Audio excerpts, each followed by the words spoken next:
I'm not sure on that. Please correct me in the chat if you can on that. But a Baiken versus Millia. Yep, here we go. Baiken, Millia. Classic battle of mix-up characters, but definitely they go different ways of doing it. Millia has the projectile OG.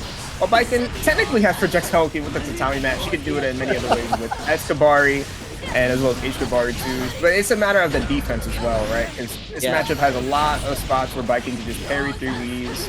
It's going to be interesting to see how Echoes deals with that, but Udongein already off to a hot start. Escabari attached, so here comes the extended pressure that Echoes kind of gets out of. Yeah, a little bit on there, but gets in with the far slash on top of that. Going to finish off thanks to Kabari bungee technique on there. Just going to finish it with the 6-8 to get a good start for Udon. Very want to mention bungee gum there. Yeah. Yeah, absolutely on that. But Echoes going in with the Artemis gets denied on that, but we go in with the H Kabari. Back in the corner you go. Get time. We're going for walkies. Oh, not for very long. Oh, actually, you know, after the super, I kept thinking you were dismantled after that part, but you know, you go in, get hit, you're getting hit with the tatami on top of that. Use the burst out at the last moment.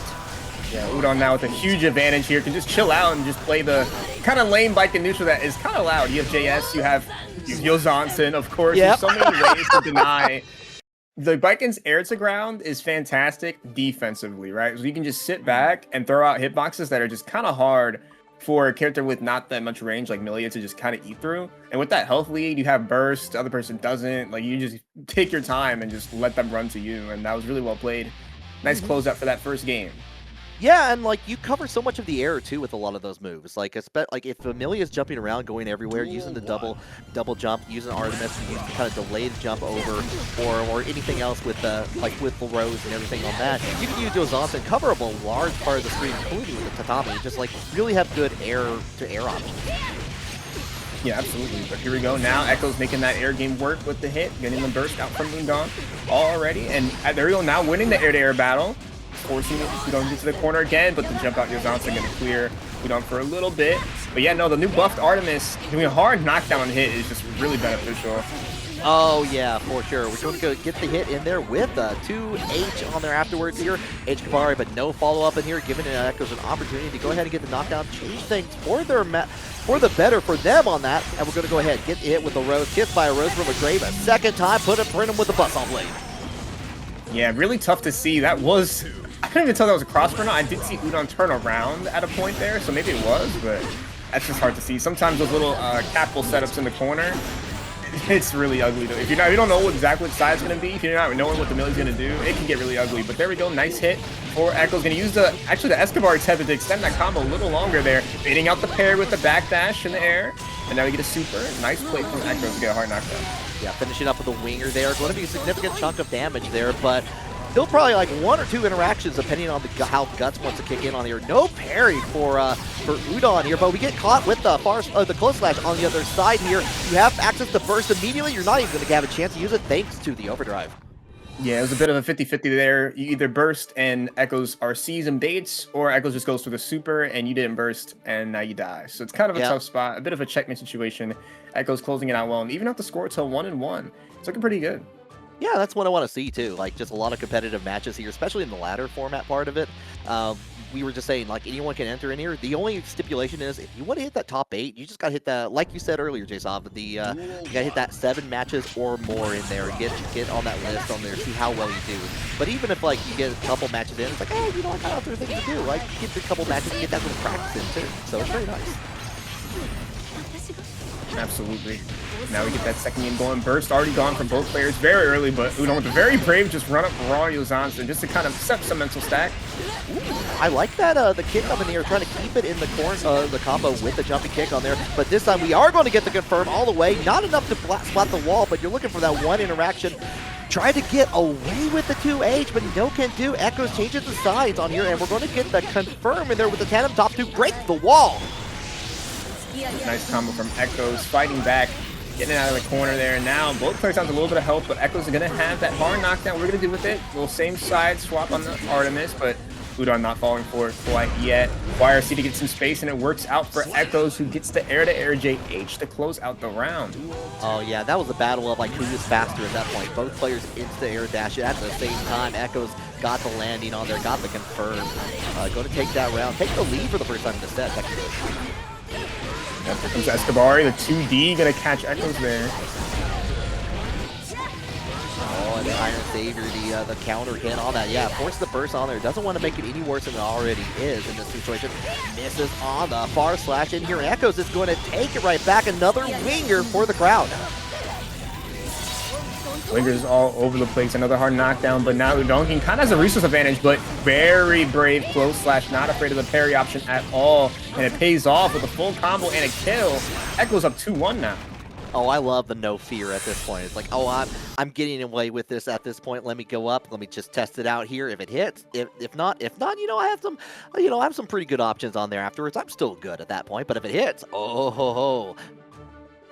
Yeah, no, it's essentially just a DP if you really think about it. You can't RC it anymore.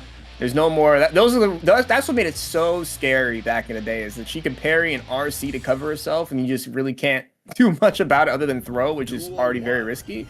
But now the fact that option's gone, it's essentially just a reversal. If the Baiken's showing that they're really trigger happy with it, or on the other hand, if they think you're scared of it, rather, you can just run up and just go for a meaty. If you get hit by the parry, it's not the end of the world. And Echoes, knowing that, is off to a very hot start in this game number 4. Already more than half the health gone. Oh yeah, for sure. Wearing the no fear shirt on this, but right back at you. Got the counter hit, forced the burst out from Echo just to make sure they want that corner into the bad move. We rising up there. Going to go ahead and get that follow up there. Tried and true back into it. That's the end of a round with that charge up.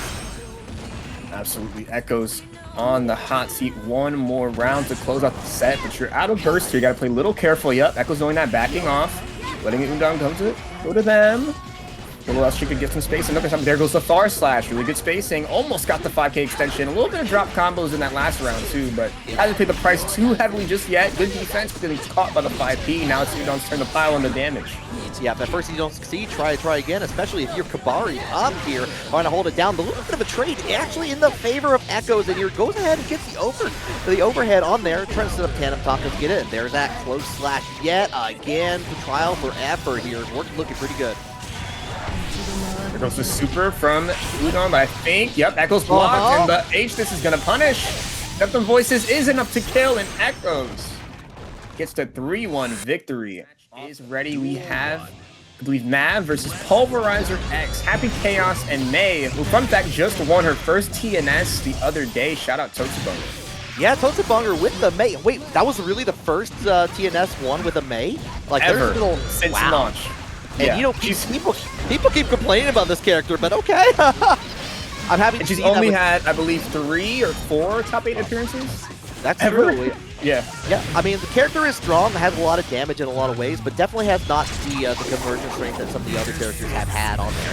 As a May player myself, though, I'm happy to see that. Pulverizer taking a little bit of that hit from the Deus Ex Machina on there and continuing in on the pressure from Mav, but going to go ahead into the water, up to the corner. Yep, one more time with the Deus Ex Machina.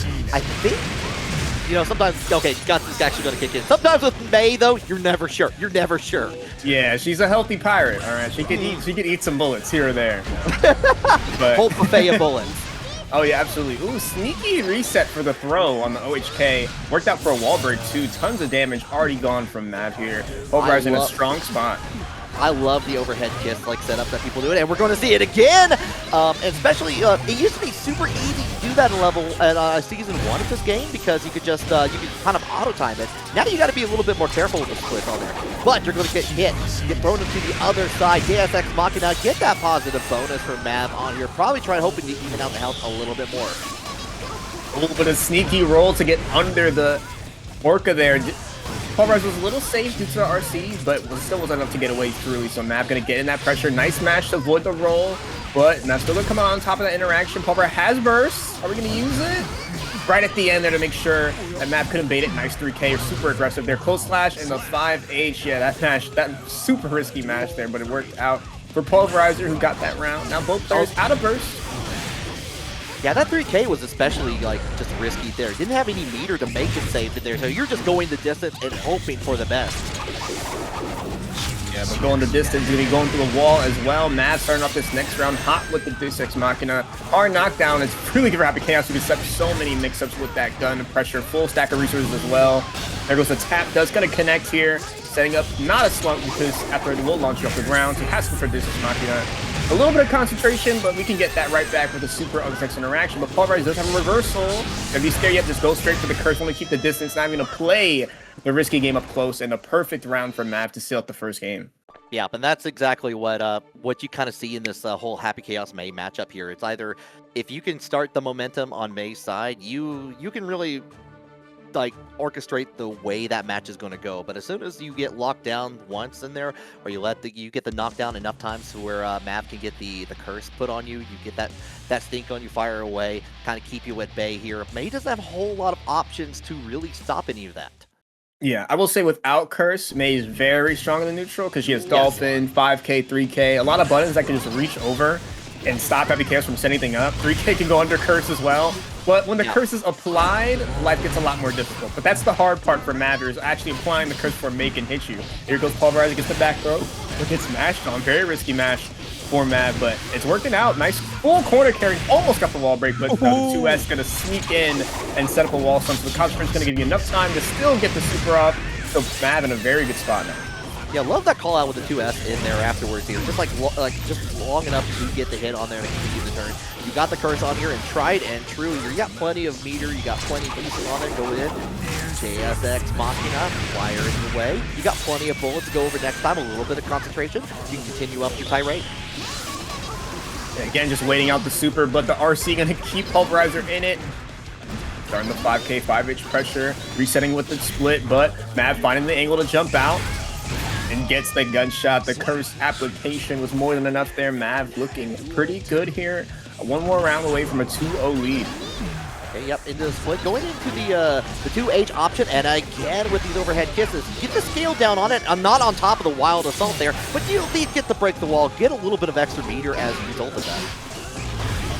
Yeah, positive bonus is something you'll take every time, especially as Mei. There's so many, the poking and conversion ability that she kind of struggles with at points without resources. When you have that positive bonus, it gets a lot easier. But there goes the counter at 2S for Mav to send Pulverizer right back to the corner where you want them to be. And jumping in with the gunshot, setting up a slump. Close, that's going to connect into the after ready. Can't slump anymore, so has to get the wall break. Yeah, you have a whole stick of butter to work with here, but not anymore. You got that 2S to worry about. That is the button of this set so far for Mav, for sure. 2S out in there into victory. Yeah, very strong button in pretty much any Happy Chaos matchup. It's a low, goes far, and of course with the right resources can convert into a full combo or a hard knockdown depending on the situation. Very good button, and Mav is using it to the fullest extent. Mei does have buttons to reach over and or around it. Has the 5H. Has the 5k to interrupt at some points, but the poking hasn't been too strong for Pulverizer in the neutral, and Mav is just honestly taking full advantage. Yeah, like trying to, not really a whole lot of ways other than the overhead kiss options. And again, starting off with the H vertical dolphin in there, immediately getting called out by Mav. But fortunately, tried to get in there well, Mav into the corner. However, got out of there pretty early just because of going for the 5H option instead of anything else on there. Mav's going to take that, go into break down the wall, Deus Ex Machina. Yep, hard knockdown. Here we go into the J2K JP double overhead situation. Setting up the slump, gets the curse and the Deus Ex Machina off with the concentration. So many resources applied. Super strong solution once again. You can kind of back off again. Oh, just runs up with a roll, but gets gold bursted into the throw on the 3K. No, thank you. Oh, no chill. No chill at all from Mav. Just going to grab you, blam, blam, blam. Set point now. Didn't get the curse applied on there, but does get the counter hit on there. So we're going to go ahead and break that wall in here. Use that extra little hit there. No hard knockdown. Dolphin going to get blocked into a nice, easy 2P to stuff the offense afterwards. And now here comes another strong setup. Curse applied, full concentration, hard knockdown, full bullets. What more could you ask for here? Pulverizer again in a set losing position. Goes for the Orca one more time, but doesn't have the meters to cover. Mav looking for the burst, didn't quite get it. There goes the gold burst. And now this is kind of checkmate. This is not where you want to be. No, and you don't have enough meter, and yeah, you're not having anything after this. You're going to finish it out for sure with a Deus Ex Machina. And yeah, you're right, Jason. That was basically a checkmate at that point. You have the gold burst. You don't have any meter really work on time. It's just a matter of time before you lose that fault. Every day. Not only that, but this looks like a unfortunate. It's not a team kill because you're still in the latter portion of the phase. But this is a team battle for sure. From Yokai. Oh yeah, both players on Yokai. That's very true.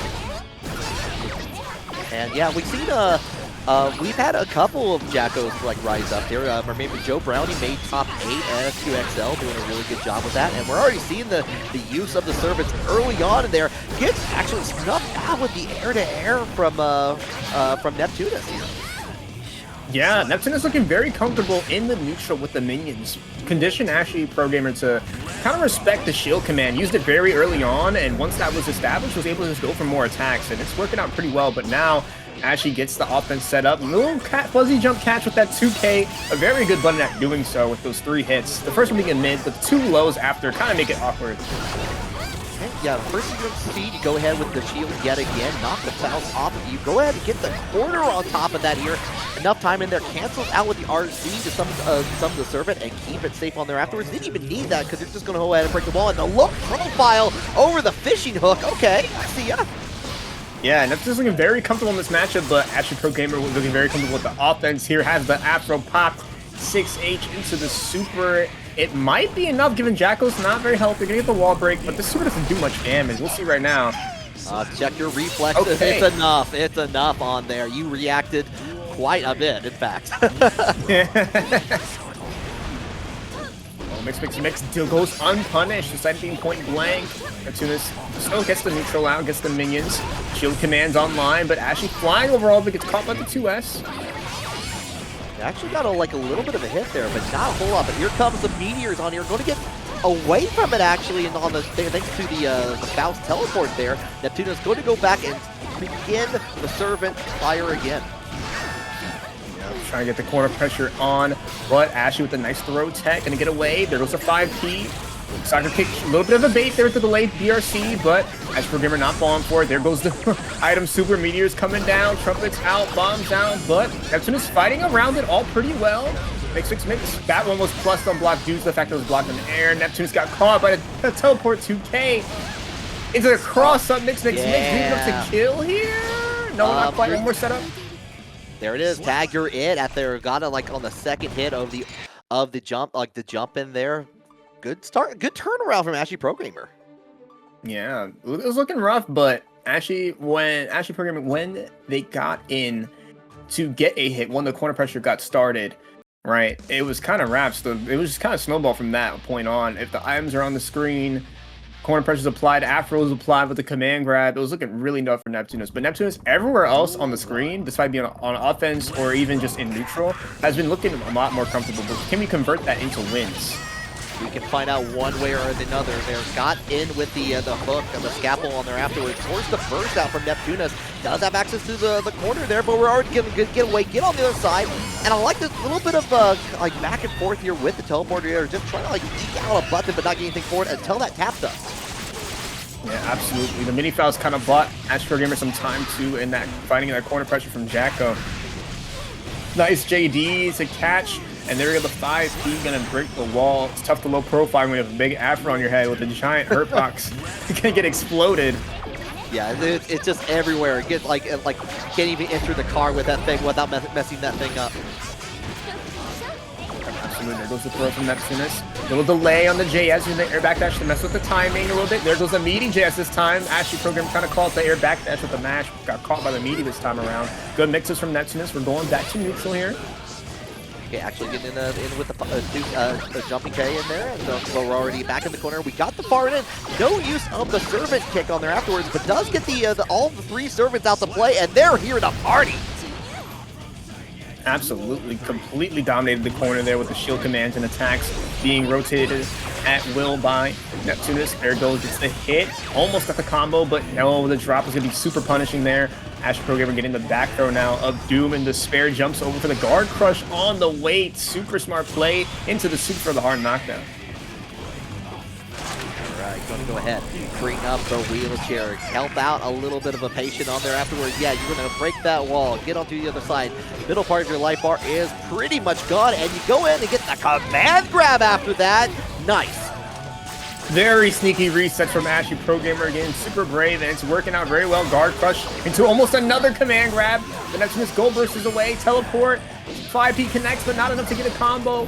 Pixel Health and a Dream trying to chip out with a mix. Ashiprogamer getting super aggressive. You cannot get away. Gets the throw out and is now up 2-0. Yeah, I like the bit of a turnaround there from Ashy. Was able to get out with teleport, cancel out with the BC, keep their turn on there afterwards. Realized that Neptunest was reacting to that, but really good keeping up away, like controlling the screen on there with like Jacko. I feel like especially in this matchup against Faust, like you can really shut down a lot of the pathways that Faust has outside of maybe some of the teleport options otherwise.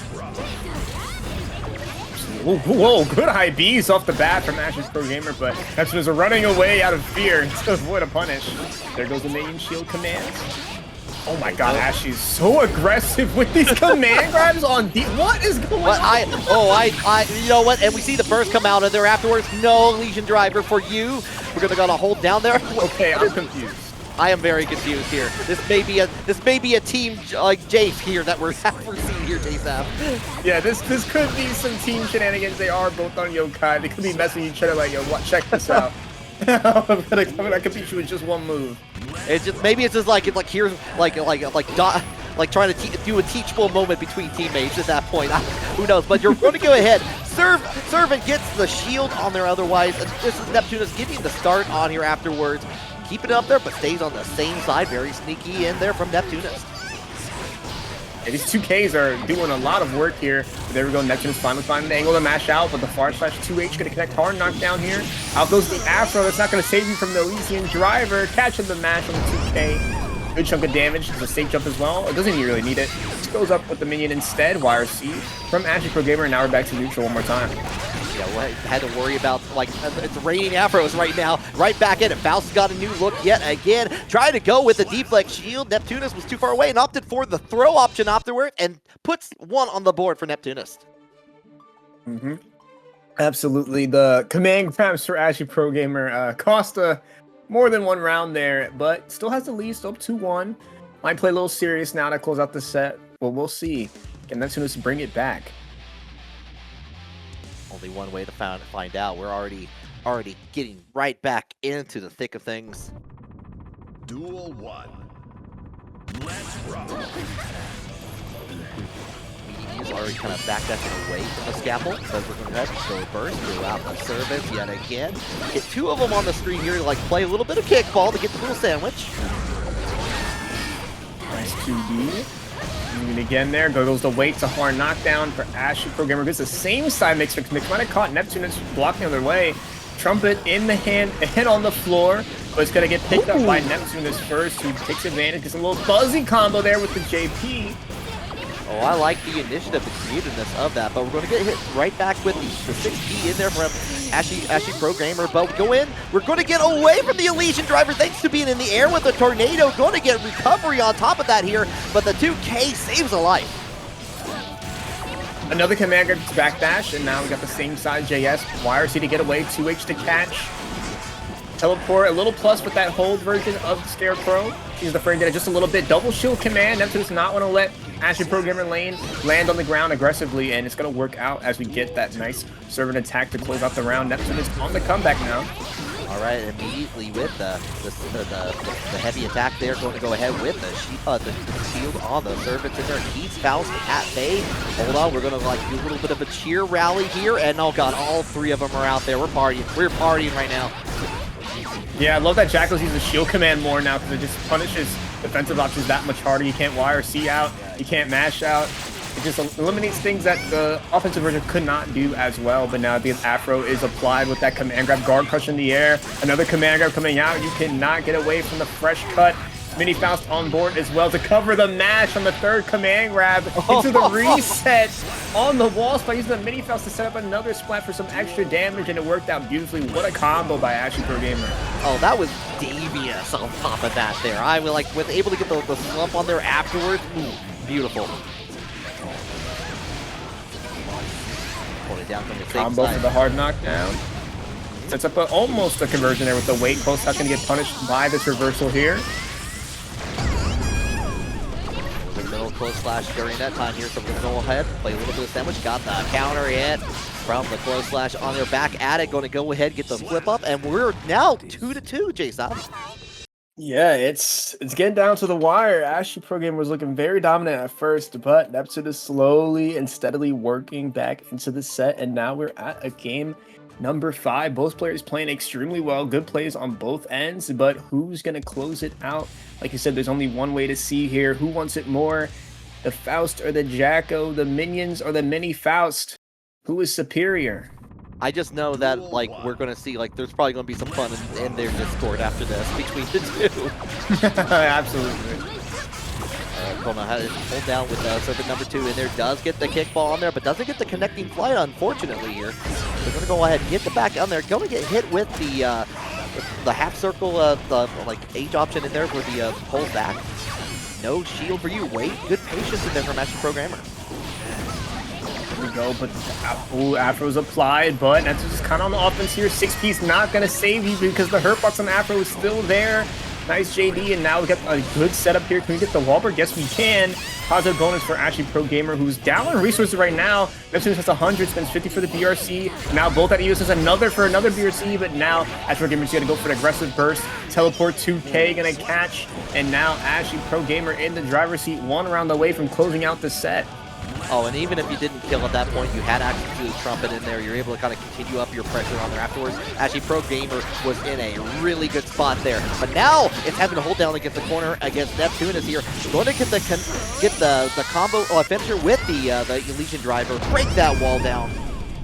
Yeah, that was a nasty confirm using the air dash back and minion attack into the 2S. That was really clean. Now I go 2B, the offense continues. A double minion shield to keep Ashiprogamer from attacking, but misspace them both.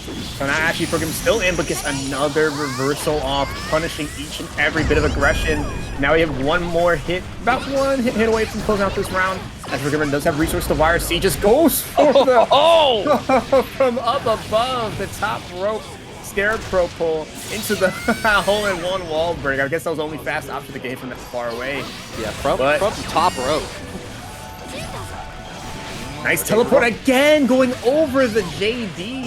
Neptunest almost burst in. Ashiprogamer was looking for it, and now it's out. So despite Ashiprogamer losing that round, evening out the burst situation was definitely in her favor here. Gonna get the burst back first, depending on who gets the first hit, and now we got Mini Faust out, a hammer out. Really good situation for Faust here. Mini Faust is going to turn around, set up a combo extension.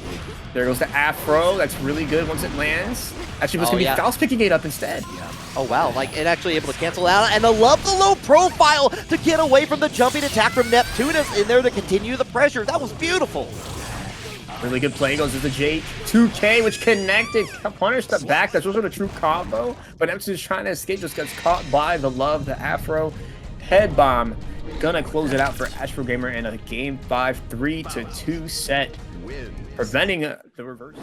This is a character who has been shown a lot of love in the solution patch, and as a result, has been seeing a whole lot more of her in bracket. And it's been a sight to see because she was in the trenches for a long time. Yeah, she can actually act like one. It's very nice. Yeah. Oh yeah, no, for sure. It's just being able to kind of play a little bit more of a long-range game, really kind of lock down the opponents especially with the ice column in there, be able to set up the fish afterwards, like we're seeing right now. Go ahead, hold down what can Sin do with his approach. It's a little bit slippery, but does get the hit on there. Ice is still active until it goes away there. Goes ahead with the throw and takes the corner, and one more throw again for the road.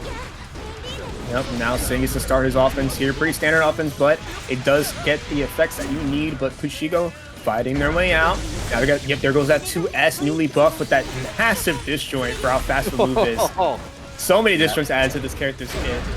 Yeah, like definitely with the extra long range, and you get the hits on there with the follow-up. Yeah, you forcing the burst out there. Doesn't want to get the extra hit on top of that from the ice floor, but we're just gonna go right into the gamma ray with a little bit of help from my friends. Absolutely, the power of friendship. Gonna absolutely rip Sin apart here and get the kill through the wall. Pushigoh takes first blood. Yeah, son, you're grounded. That's one way to ground your son. Like, yeah. Oh, and I like calling out with the fish with the 6P on there, but now you're having to hold down. You got a lot of forces in there. It finally goes away. The timing on there from Rafa, really good on there to get away, but we get it with the far slash on there into the Tyrant's barrel. Yeah, and that was far enough to break the wall. I was not so certain for there. Yeah, the clean hit will make it a wall break from a lot further than normal. So it was kind of a little execution check for Rafa's end, but won that check very well there and won the round with it. We're going to round 3 now. All the way back, back here with the stage transition. Throwing out the Mikhail sword, already holding down in there, and I try to go in with the 6P on there afterwards. This time Pushigoh going to hit the low, waiting for the wall, the wall slump in there, but going to get hit with the DP from Alpha. Yeah, 36 active frames. Yeah, it's there for a while. It is there for days. You can see a whole dinner show with that thing. Sneaky reset with the throw to combo with the ice floor. Another reset, just getting really greedy with it, but it's being out in spades here. Gets the reversal super as well to kill and close out the game. Pushigoh up 1-0. Yeah, really good call out there. Just kind of keeping Rafa at bay a lot of the time, or at least any time that Rafa would be able to approach, it's a little bit slippery. Going to have to really play carefully. There was some good patience in there from Rafa though. Was kind of waiting for the ice to disappear, waited out with when the fish were out in play, just on there, but it just didn't convert into anything meaningful, unfortunately. Yeah, that's the problem. The Rafa's conversions haven't been too strong, but that's the thing. They did take a lot of Sin's conversion ability away. Thank God. Oh, yeah. Because Elcunt being a combo starter was a little ridiculous. I'm just saying. Yeah, I think it's not crazy to say that. I think you're in the right. I think you're in the right. Gonna hold it down here. Get a little bit of a trade in there, but we do get the right back at you with the burst in there for Pushigoh. We're already right back into it with the instant air dash, so we're going to go ahead and get back into neutral. Yeah, Pushigoh swinging away with that 2S, and I don't blame them at all. That move is amazing in the neutral, but there we go. There goes the conversion ability from Rafa, getting a nice combo in the wall break. Positive supplied as well. Wall assault to extend, not the pressure though. It cannot be canceled on block anymore. So Pushigoh gonna fight out here. Oh, I actually got a little bit of a switch in there with the fish on there. Unfortunate for that. Using the YRC, but you're not going to get that far away here because of the slip and slide from the velocity there. We're going to go in with the beak driver on there afterwards. Yeah, but now out of stamina, again, using the Wild Assault for the block speed extension, but Orange Wild Assault cannot be canceled on block, so each time Rafa's doing that, it's kind of betting on the move before to hit to get the combo. Otherwise, that's the end of your pressure. You're -3 there. Nice. There we go. Now getting a hard knockdown, resetting the ice. Rafa running into it again. The fish not going to bite, but the Michael Sword will take care of that just fine. Wings going to reset here on the wall break. Yeah, puts out the Wings of Light on there early on. Still active at that point, and actually kind of holding it down until the Hawkbaker comes out with the from Rafa to get the reset.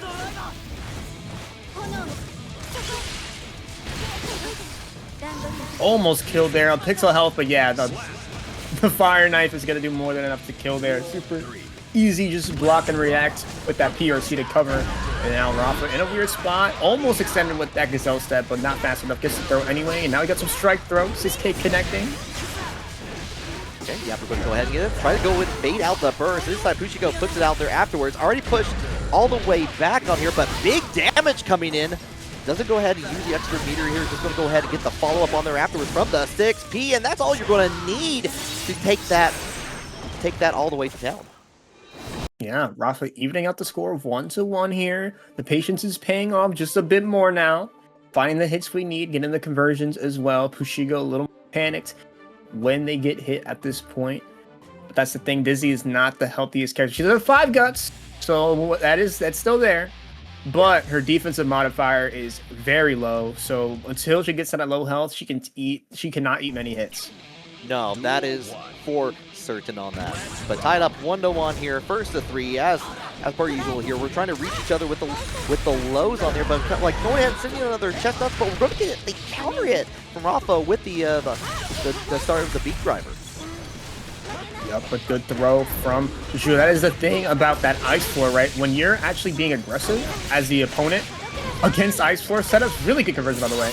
You get kind of not in the best spot because gaps, essentially when Dizzy's momentum is pushed into you as you're block string her on the ice, everything is now an IB, if you really think about it, because there's no pushback at all. So now she can kind of just mash on throw and just catch so many things that you normally just could not.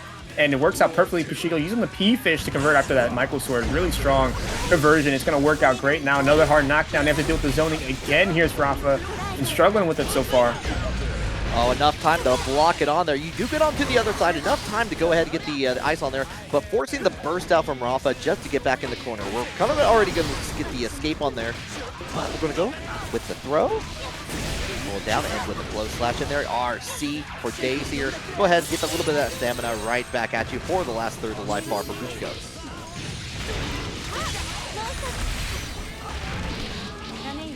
Okay, again, another sneaky reset, but it works out because you're just buying so much time for yourself to get those links to activate, and that's just making Rafa press that much more. It's another hit. Now the Browns from the reset going straight for the right lightning, had the RC to cover, but the air throw gets teched.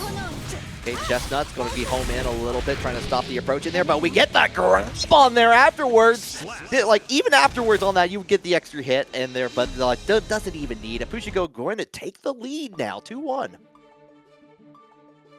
2-1 lead for Pushigoh. Those hits have been racking up a lot. The zoning working out amazingly. Just those buffs just do so much for Dizzy. She's so much more consistent from her hits now, getting more hard knockdowns to make her zoning more scary. The Wings of Light being, as a result of getting that extra time for hard knockdown, Wings of Light just pops so much more now when you see Dizzy fight, because she doesn't have to rush her offense anymore. And it's just really nice to see how Pushigoh takes advantage of that, using the resets on the ice floor as well, because you restand with the frozen state, and then if your opponent's just not ready, just holding back, just as one naturally does when getting combo, just in case it drops, you're not ready for the extra throw to get snuck in there, and now you're eating even more time. It just buys out the Wings of Light explosion even more, and now you're just like, if you're not ready for those little resets here or there, you're just kind of in checkmate. No, you're not at all. Like, beforehand with the original part, like, you only really saw like Wings of Light either like right after like wall splat or a knockdown, or like kind of on like right after the wall splat on there. Now you have a little bit more range on that. But here we go, back in there. We're already trying to go in with the 2D from Rafa. We did get the confirm. Enough time for Pushigoh to throw out the emergency switch with the burst. But yeah, that counter's gonna be huge for Rafa there. Plenty of time to get that hard knockdown with the Tyrant Barrel doing so much damage. No stamina to work with, so that outcome was punishable, but the RC to cover that one instead to make it safe. Now we got the throw, setting up another throw, but gets teched, but the whip punish with the far slash gonna pay off for Rafa here, who gets the round. Fighting back in the set, not looking too bad out of it just yet. We just need more rounds like that. More rounds on it, but like, is Pushigoh going to let that happen? Does get the throw, so you're going to get the extra damage on top of that. Going to go ahead, get the restand, enough time to set up the Wings of Light, but gets thrown out of it, taking the corner for Rafa's own. Yeah, now this time Rafa's ready for these sneaky throw resets. Not going to fall for it a third time here, and is getting rewarded for it heavily. Another wall break and another positive situation. Pushigoh on the backseat here, but gets hit, and now we get the Wings of Light setup. Almost went for the backdash BRC for the instant overhead, but dropped it just barely. Ice floor applied. Wings were so close to getting out there, so Rafa didn't have much choice to burst if he wanted to win the round at all. And now we've got the reset. Extra Gazelle step to go for more pressure, but Pushigoh gonna jump out. 6P gets whip punish, and now out of burst. One more interaction will close it out, but no, the throw.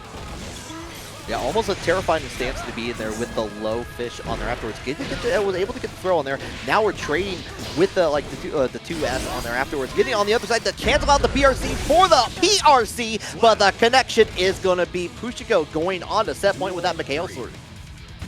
Yeah, 2S so strong in those scrum solutions. 10-frame startup, and there goes a 2D as well. Another, just those down buttons on Dizzy just do so much, especially 2S and 2D. You get a great poking package on the ground, but Rafa fighting, Stills doing this throw. Now we get the corner pressure. 6K gonna catch the backdash. Such a great move for Mental Stack as Rafa gets another wall break here. Only has a little bit of stamina to work with here. Going to let that build up a little bit more, but goes in there with the follow-up on there, and with the with the hit there, we're going to go in with the that's 2-2 now. It's absolutely 2-2 for Rafa. We got a game 5 here. Very interesting set. When Rafa's gotten the momentum going, it's been very hard for Pushigoh to stop, but the same could be said the other way around. So it's just been a matter of who can just keep the momentum for longer and more often, honestly, is what's really been going on. You know, definitely Rafa's been going in there. It's like, I'm forcibly taking my turn back. I'm not waiting for you to get any of this setups here. I'm not letting you go for the ice tower. I'm going to get in there before you can even begin all that with the 6P. Get in there with Elcont. Like, just, like, really call out some of that stuff. But can that continue here? Does Pushigoh have an answer for that? We shall see as Rafa gets the sneaky tick throw off the 2K, setting up a backdash, one of the a.b.a. out of throw tech. Pushigoh had shown that before, so not the worst decision to make, but Pushigoh now just going to take that greediness and fight out and get the corner for themselves. Almost set up a combo off that fish, but didn't quite get it. Still gets a throw, catching Rafa on the landing. Going to kill some and time it's on the that. DP.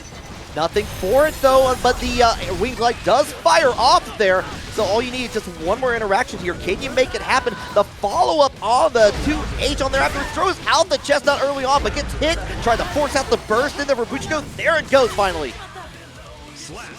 Yeah, the chestnut into ice spike sequence really good.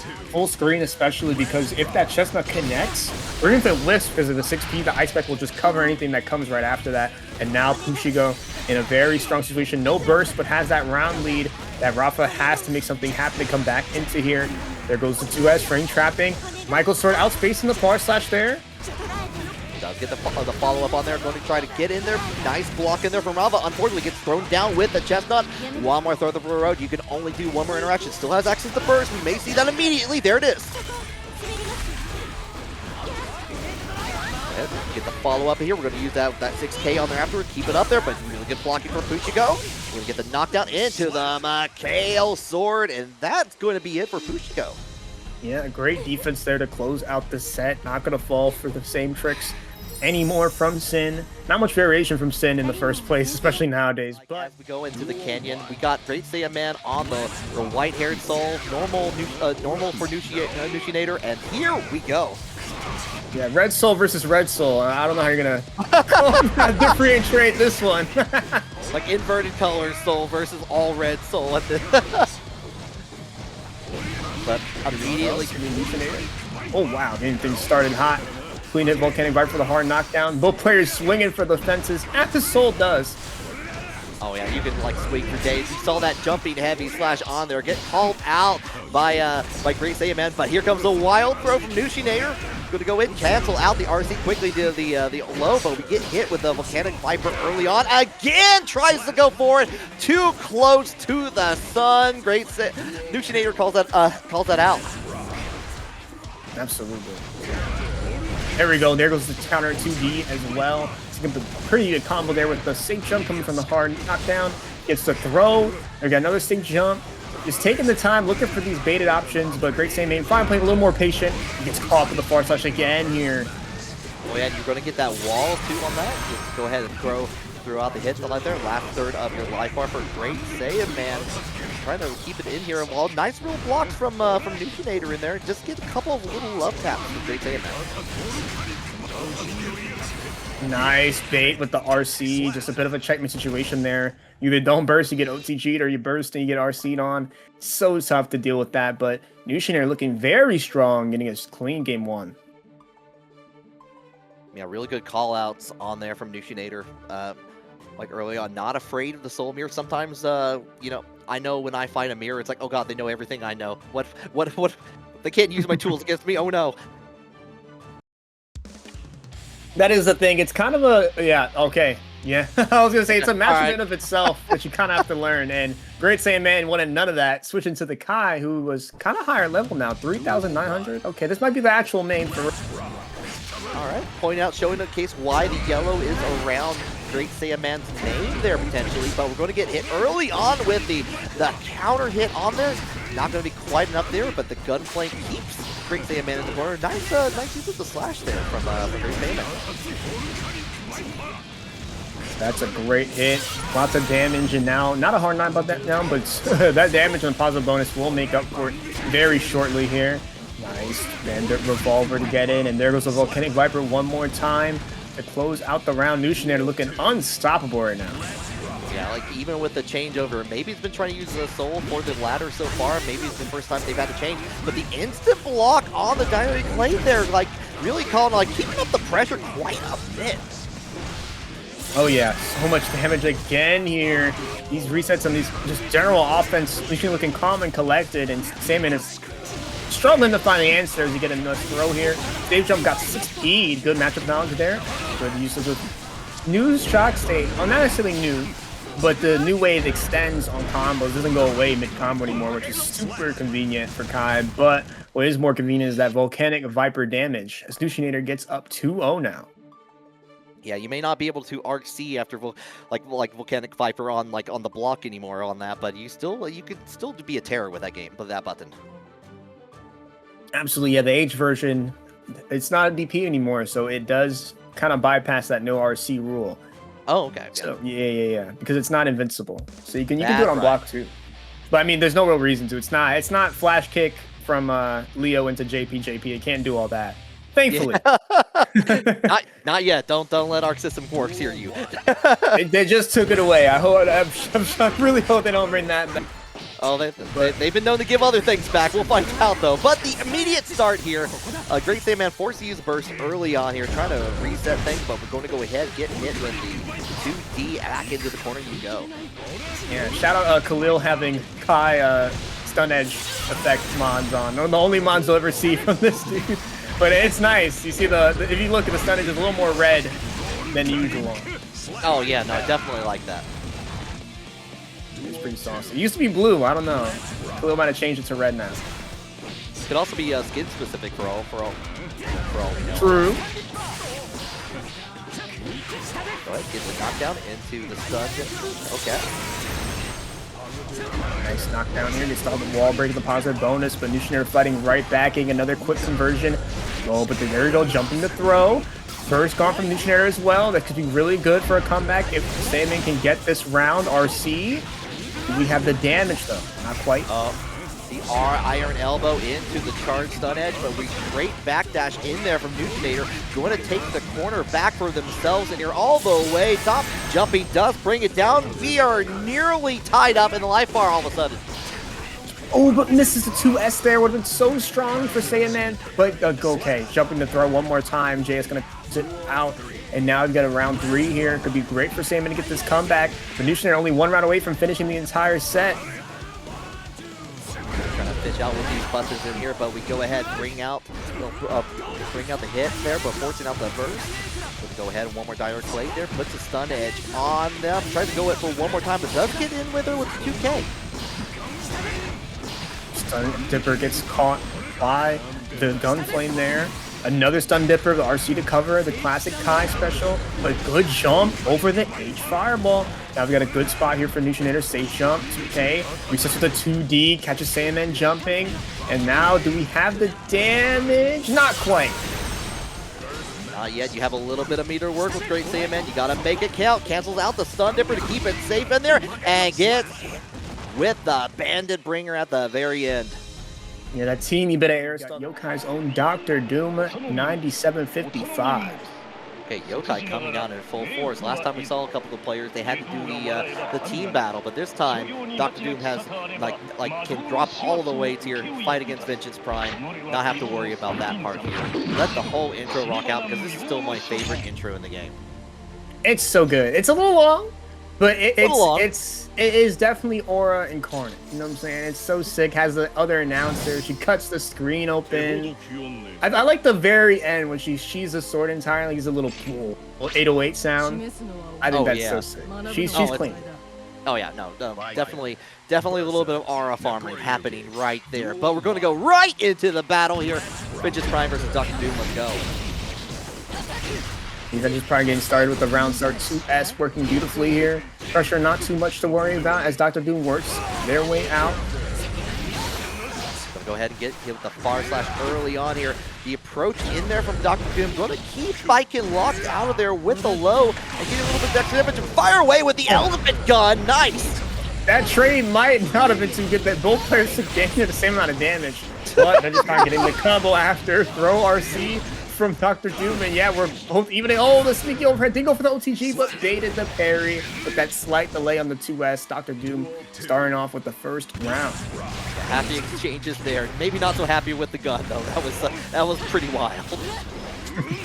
Oh, right under the 2H there. VengeancePrime getting away with some murder there. Double overhead. 5P gonna connect after that late. Yozansen is plus on block, but now there goes the sneaky one overhead into the low. Never get another chance here into the Yozansen. The mix-ups are coming in, and Dr. Doom hasn't been blocking them well enough to get away from that wall break, but there we go. 2S 5H, the starter for Nago.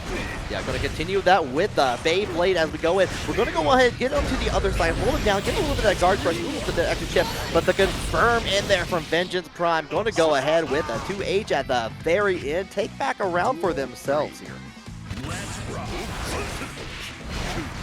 It's 6P, Dr. Getting aggressive, counter hit 6H to such a massive starter. Oh my god, where did the health go?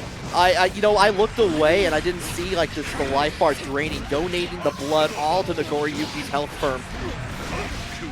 Holding that with the Beyblade here, you're still stuck on there. Force a burst, get off of me. I put that on you, but never mind. I don't want it. Take it off. Gets caught. The backdash is caught with the 2H. VengeancePrime is right, trying to back in it. One more interaction, good changes, but the pressure's on. Back to the neutral. VengeancePrime getting aggressive. Once you get that last hit in, the chip will do it as well. And there's the trade, far slash for far slash. But Dr. Doom had the health advantage, so that's going to go 1-0 in their favor. You know, was doing a decent job trying to avoid in like some of the very heavy buttons from Nagoriyuki, from the 2H in there. But was not able to really get anything for it. Of course, the first sign of a faster button coming out, the trade, going in the favor of Dr. Doom. But we're right back into it. No hesitation whatsoever. Yup, no time to think. We're just gonna go right into the next game. Sometimes you don't need that little break. You just want to keep it rolling. Maybe you have the adaptations needed already here. VengeancePrime starts off backing off this time. Dr. Doom gonna get that far slash, and the clone gonna connect. So now a burst out from VengeancePrime already here. Far slash in there. Escobar, he's got caught on the back end, and here we go.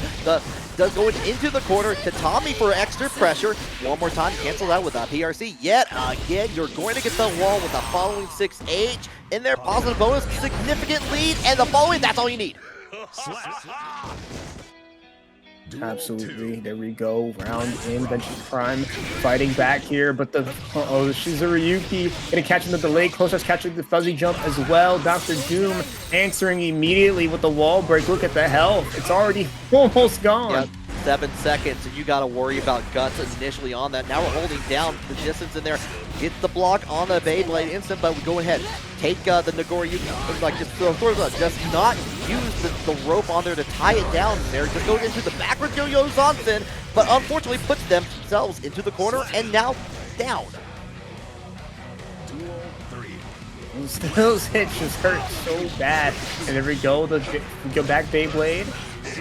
Moving out and in, already at pretty high blood with that damage. If we get the hits at this stage, do so much, but VengeancePrime fighting back.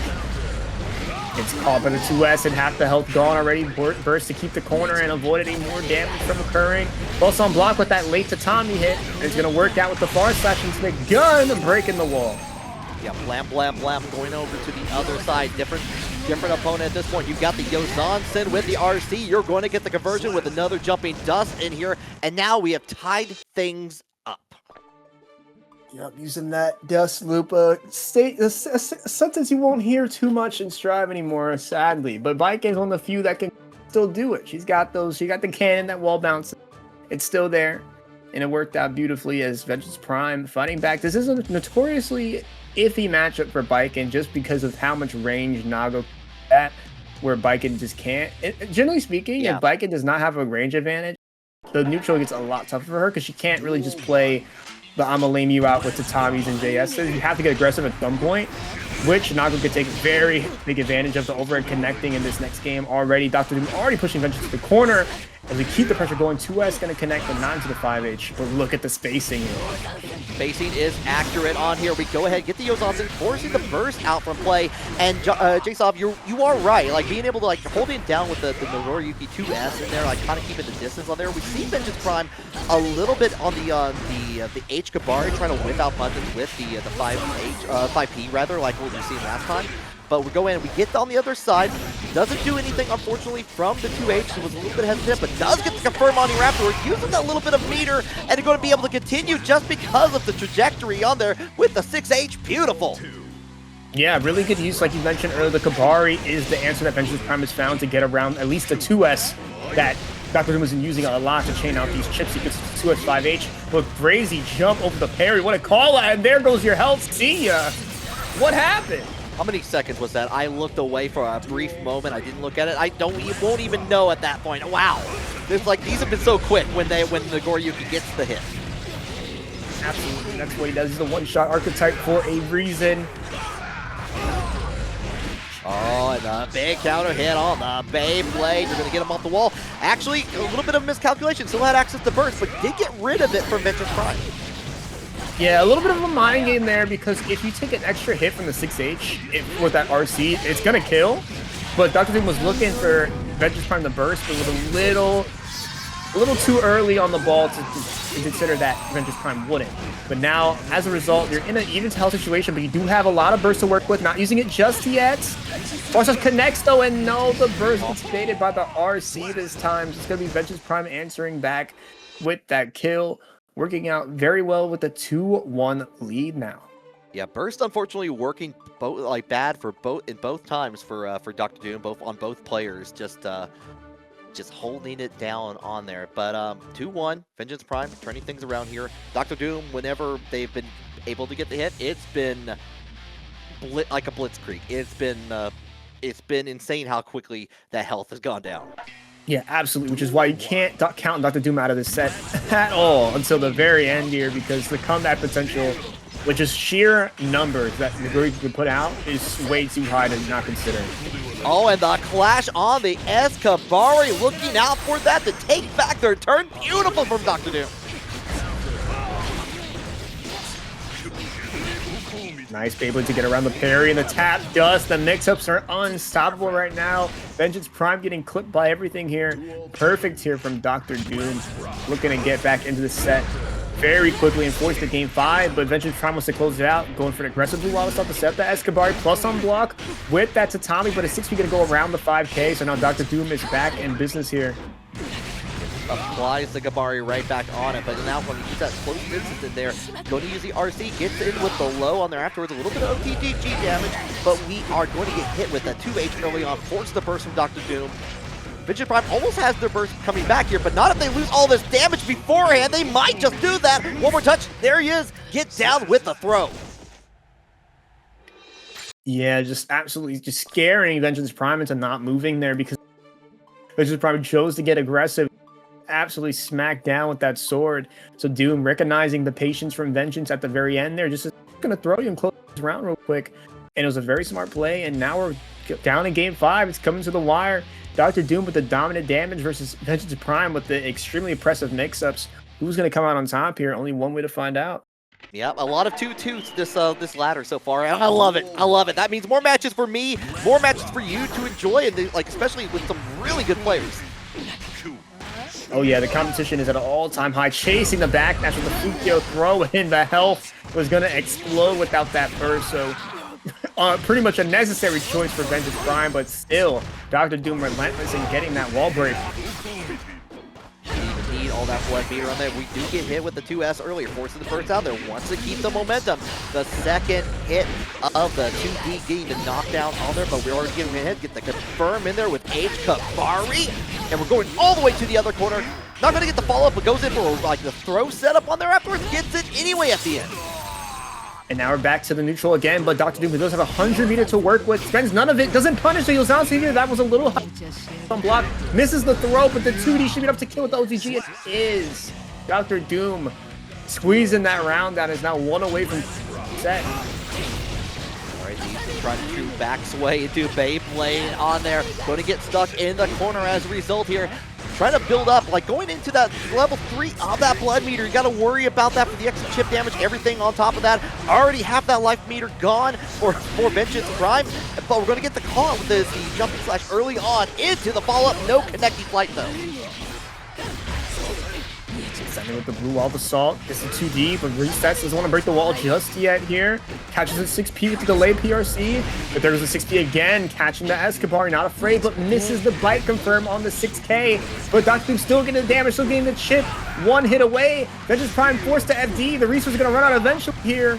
So much of that resource is gone here. Almost got the hit on the Beyblade on the landing there, but just the one more. Millia and more Kai. I will say for ParagOnline, there's only so many Millias. They all just pop out for this ladder bracket. I don't know what it is. But I will say she's also the most popular character in Vanquisher rank. There's so many. I don't know what it is. There's so many Millias. Really? I didn't know that. I was like, I haven't looked at the current ranks yet to see how that is, but I can definitely see it. You know, very, very thirsty, looking for that that Vanquisher blood on that, and it seems to be working here so far. We're already with the PRC, does get the confirm on Nhelv. We're going to go on the other side with a close slash into the Iron Savior, the Titans of our time, into the throw on the ground damage. No, not going to be enough, but you know what? One more throw, put that cherry on top. Yep, Nhelv starting up strong. Getting a good round here from Nhelv, who is on Kai. I've seen Nhelv play a couple characters. I've seen the Sin, I've seen the Kai, I've seen the Geo as well, if I'm not mistaken. So the Kai is new. I haven't seen the Kai that much. But there we go, getting the Fudo Art. Nice extension with the full charge on the wall assault, but barely dropped the conversion after. So, and then kind of getting away with these hits that have been slowly adding up. And there goes the air throw. Got the green Sun Edge this time, and then getting the 2K2D. Nhelv kind of getting stuck. As soon as Nana's getting these hits, chasing down the Millia movement, it's been tough for Nhelv to keep it up. Already back in the corner we go. We're going to try to continue, like, change the distance up with the Compel. Does get the throw into a tandem pop setup on here, holding it down. Get the reversible, you know, now Nana was ready for it. Goes ahead and gets the throw. A little bit of a touch right back at you. We're going to call it out again. Yeah, huge call out there. Tap dust gets bursted, and there goes the raw hair car from distance. Had the meter to cover, so honestly, not the most insane move. Air dash around with a down BRC to just go and completely reverse the corner situation, and it worked beautifully for Nana with the Sacred Edge to take the first game. Wow. Okay, yep. Little bit of a like back and forth happening there, but Nana taking that over. I like what I was seeing there.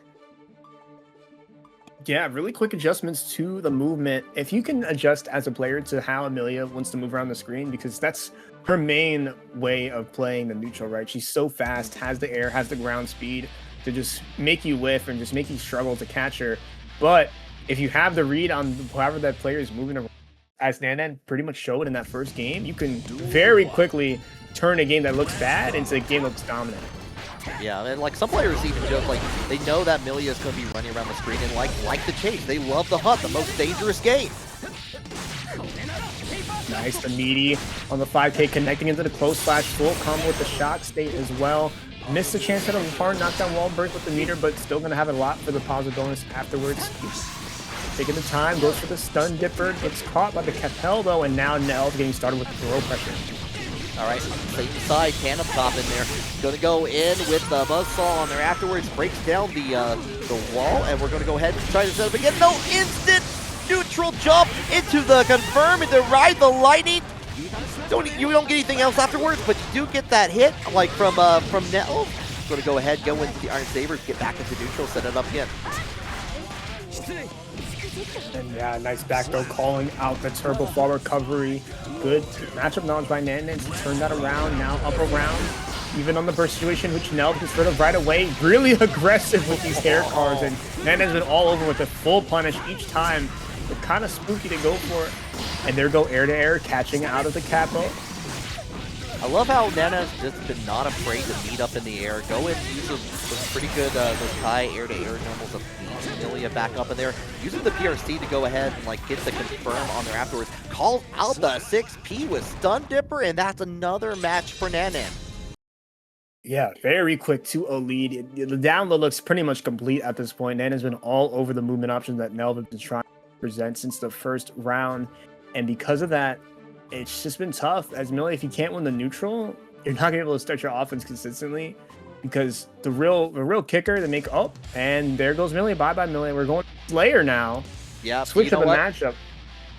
Change it up. If we can't go around the map, let's just use buttons. Let's just have the damage come to Nhelv here. Duel Yeah, 1. absolutely. And Slayer is definitely a character who can make the damage come to you. But 6K round start catching the dandy step? Okay. A little too far away for the 2H there, but going to go ahead and get on the same side, keeping his guard crush with the overhead. Vapor thrust to get you back in the corner for Nhelv. Really good position to be in. Going to go ahead and not get the splat at the very end there, but going to get the quarter change in there from the overhead yet again from Nhelv. Taking the time, really extending the staggers with the DP from Nanan. Got tired of holding those far slashes.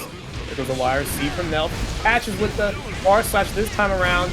Extending with the fast start C. Gonna be able to get a full combo here. Wall splat, power bunger for the wall break. Try to cancel out, try to reach it out, using the air just to get the block on there. Now we're just trying to hold it back. Like anything could matter, but we got in with a hit. Are we going to use that first? Uses it at the very last. A hero burst for the ages. Yeah, very, very risky burst there, and the trade going to show exactly where that risk lies, because now you're down in burst and down around against Slayer. So if you're wrong on this round start, it can hurt a lot. Uh-oh. Oh, you guessed wrong. You better check with the teacher what the answer is later on. You're going to get the first. Back in the corner you go with the follow-up, but no, nothing for that. We're going to go right back in. This time Nana ready for it. Goes with the overhead, gets the throw option. Capture the master really well, but now this is where the lack of burst is going to hurt you really badly, because they got out of that combo, but now you're holding cross-ups and shimmies around the ride the lightning. Should be a kill. This is with the map a hunch out there, unfortunately, but you know what? We got on the side switch on here, and you know what? The stocks are going up, Nhelv. Yeah, absolutely. The Slayer switch has changed things around quite a lot. Being able to get a lot more aggressive in the neutral with just sheer buttons and distance, like you said, rather than just regular movement. And that seems to work a lot better against Nanan so far, who had the really strong down against the Millia, but struggling a bit against the Slayer. But we might see a switch. I know Nanan plays more than just... And yep, I got it absolutely on the nose as a switch to Ramlethal comes out here. Yeah, I think you mentioned that earlier in the stream also too with the Ramlethal. So like trying to switch it up. I like it that at this stage of the game we're starting to do counter picks. Like, no, what? No, we're gonna switch it up here. High damage for high damage character on here. Ramlethal still in a pretty good spot at this point in here. We get the follow up into the Rekka, go to cancel it out. Gets another confirm in there to throw it out, but we go in with the follow up. Okay. Throwing the Master's Hammer again, and then all over the ocean. Setting up the classic the S sword into the PRC, sets up a really nasty high-low situation. Went low that time. Nhelv already down to teeny bit of health. And the pile bunker just eating through, I believe it was supposed to be a mortal battle attempt, because you don't really S sword in neutral like that. But there we go, Nanan just sending out the mortal battle this time properly to get the round. Yeah, definitely going to make the mark down Nana on that set point now. But going to have to deal with it. Force the burst out of there. Not too far away for the rock to hit. Maybe we thought of maybe trying to get all the approach in there from Nhelv. But we got the hit. RC. Going to try to continue out there. I love that combo actually. Like going in with the floats. It actually gets into the corner as a result and gets the wall split on top of that. Okay, I see it. Slayer has some really nasty loops he can go for.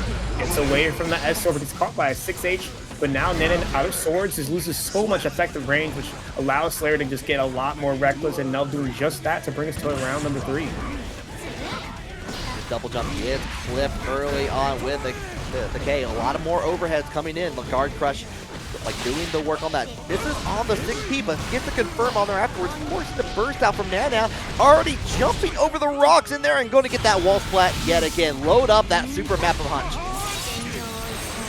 Yep, chunk of damage, hard knockdown. Yep, but oh my god, crazy cross up there.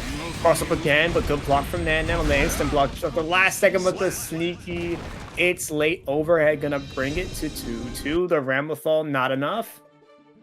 How many of these matches have gone to 2-2 at this point? It feels like, I think maybe everything but one at this point. It feels like I love it.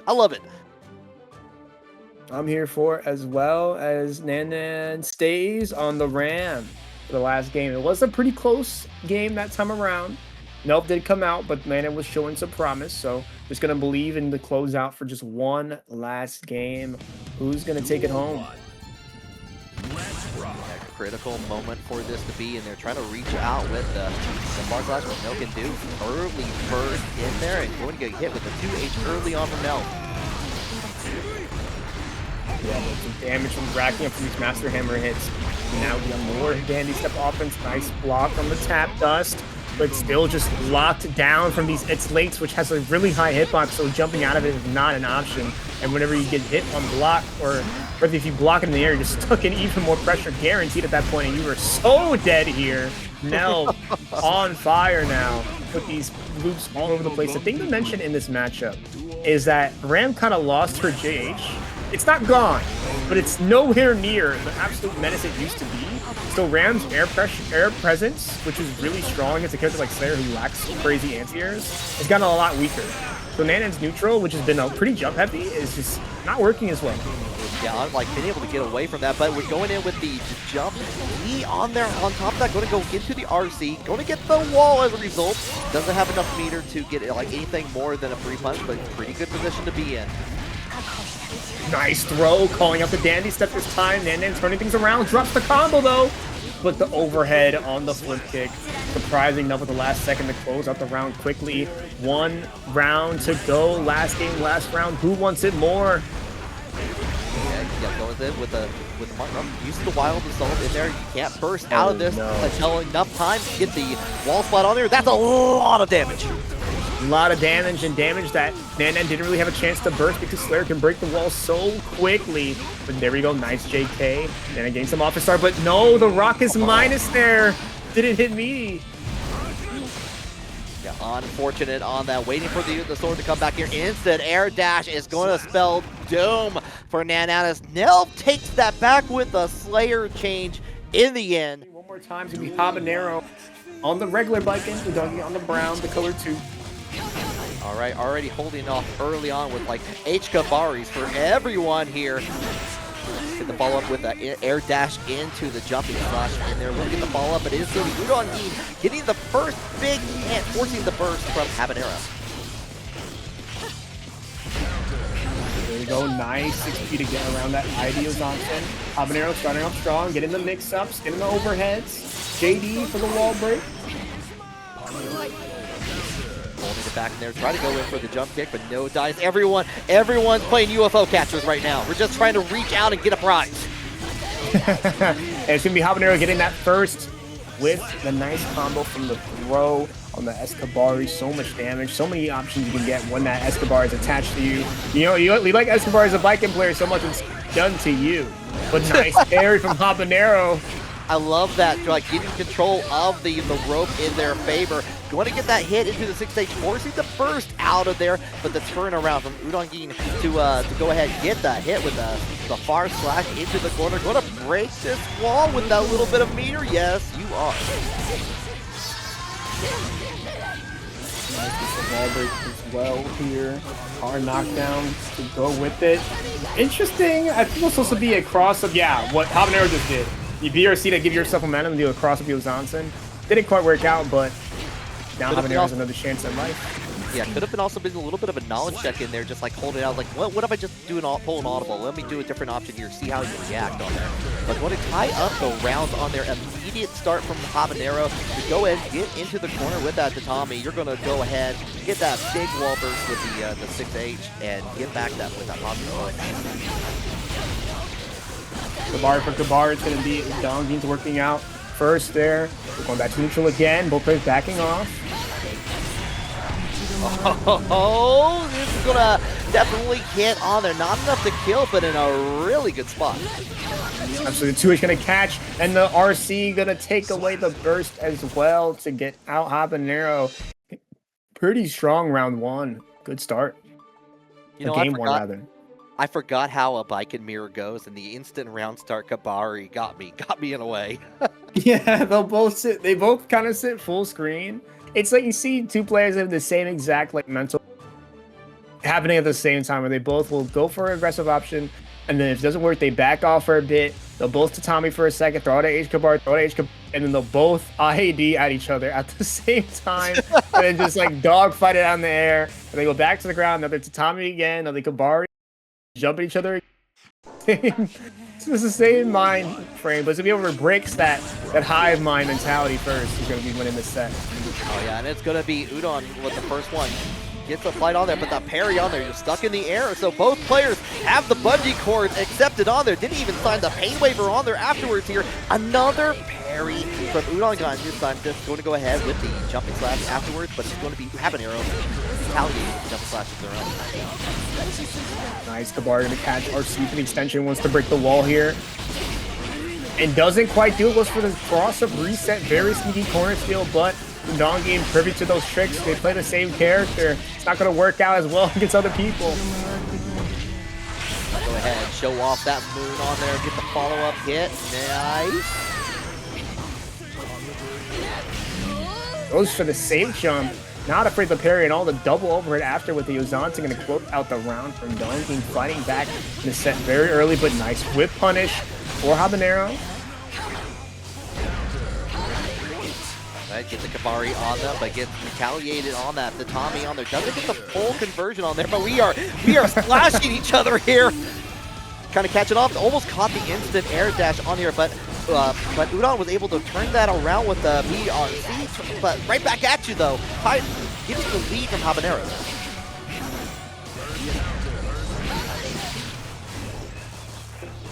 Both players backing up. Habanero with a good health lead right now, but gets anti-aired by the parry. We're going in with the 2D, catching the fuzzy jump there, but didn't get a combo, so now we're going back to for a little more.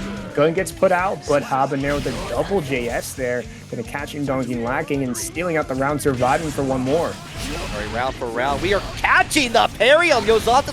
I don't think I've ever actually seen the back Yozansen parried like that. That was sick. There's a bit of an OS there from Udongein. They're throwing out a button and just reacting to the ID start, which is a quick parry, is the quickest option to get around it.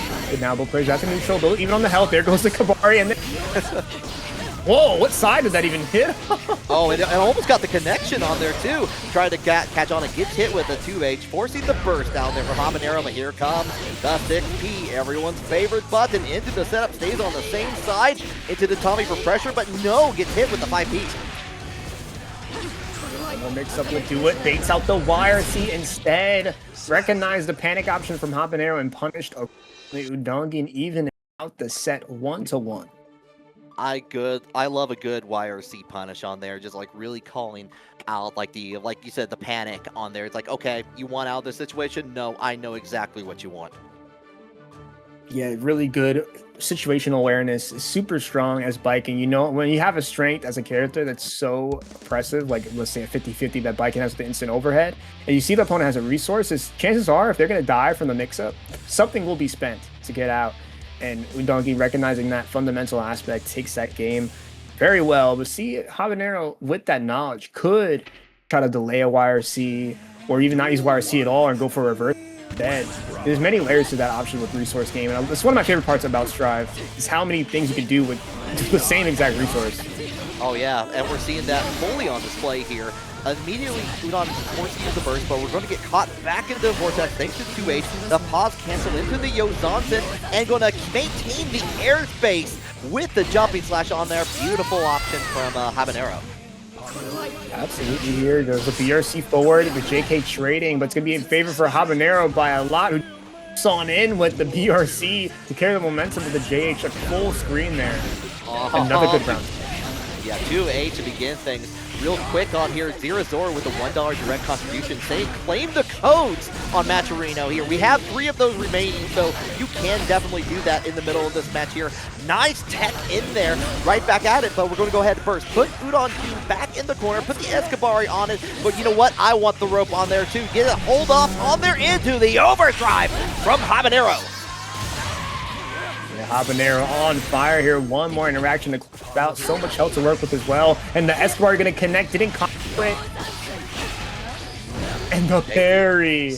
Not afraid of the far slash whatsoever. Habanero with that parry going to go up 2-1 on the set now.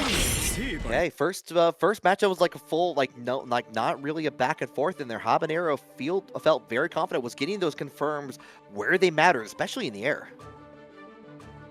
Oh, yeah, no, absolutely, especially in the air. So many hits were just racking up for Habanero. Just one step ahead of the mirror. Looks a little more comfortable in that mirror. The mirror itself is a matchup you have to practice, believe it or not, because sometimes you're so used to using your opponent, using your own, that fighting against your own options can be spooky in of its own if you're not comfortable. But Udongein still very much in it. These rounds have been pretty close for the most part. Habanero has had some crazy rounds here and there, but Udongein just matched it, just not as often. But there we go. We have a color switch now coming from Udongein.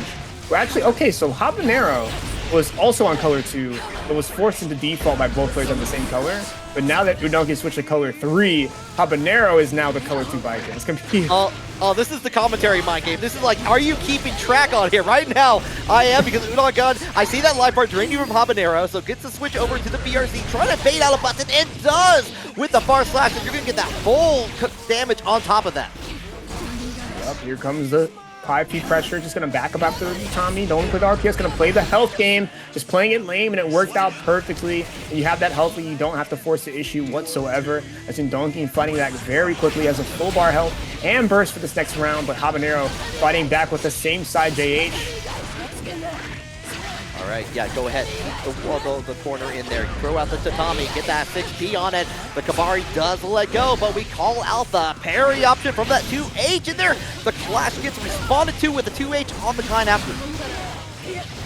Oh, the RC shockwave hitting the parry as counts the projectiles. You can't necessarily get around that with that option. 5P not coming to the 6PK. And now reversal from Habanero, RC to cover. JH gonna trade, but Habanero not dead quite yet. Not quite, gonna have to hold it down here. Just get the follow-up in here. Still in the air, but you know, responds with a parry after they land with a parry of their own. And what a play there to tie things up for yet another 2-2, Chase-Off. That was an insane set of interactions there. So using the parry to get around chip from the Yozansen, dash canceling out of the guard cancel, going for Yozansen, getting parried out of that, and then going again into another parry. Whoa, parry on parry, that was definitely deserving of the... How to see that again. Sanity. Yeah, both players playing on all of, like, the cylinders are all firing right now. The cylinders are all firing, the oil has been changed, the air filter's running, they're running cool and hot at the same time. 2 and 2 here. Who's going to decide what the final tally for the ladder is going to be? Absolutely, this is the last set of the ladder portion. The rest of the ladder has closed at this point. The 2-hour portion is now on overtime right now. The players are still going strong here with Udongein and Habanero fighting and going at it. Udongein looking very strong, has the burst advantage here, but Habanero gets the throw with that Escobar attaching, going to get a full combo from it, which Udongein going to burst out of it.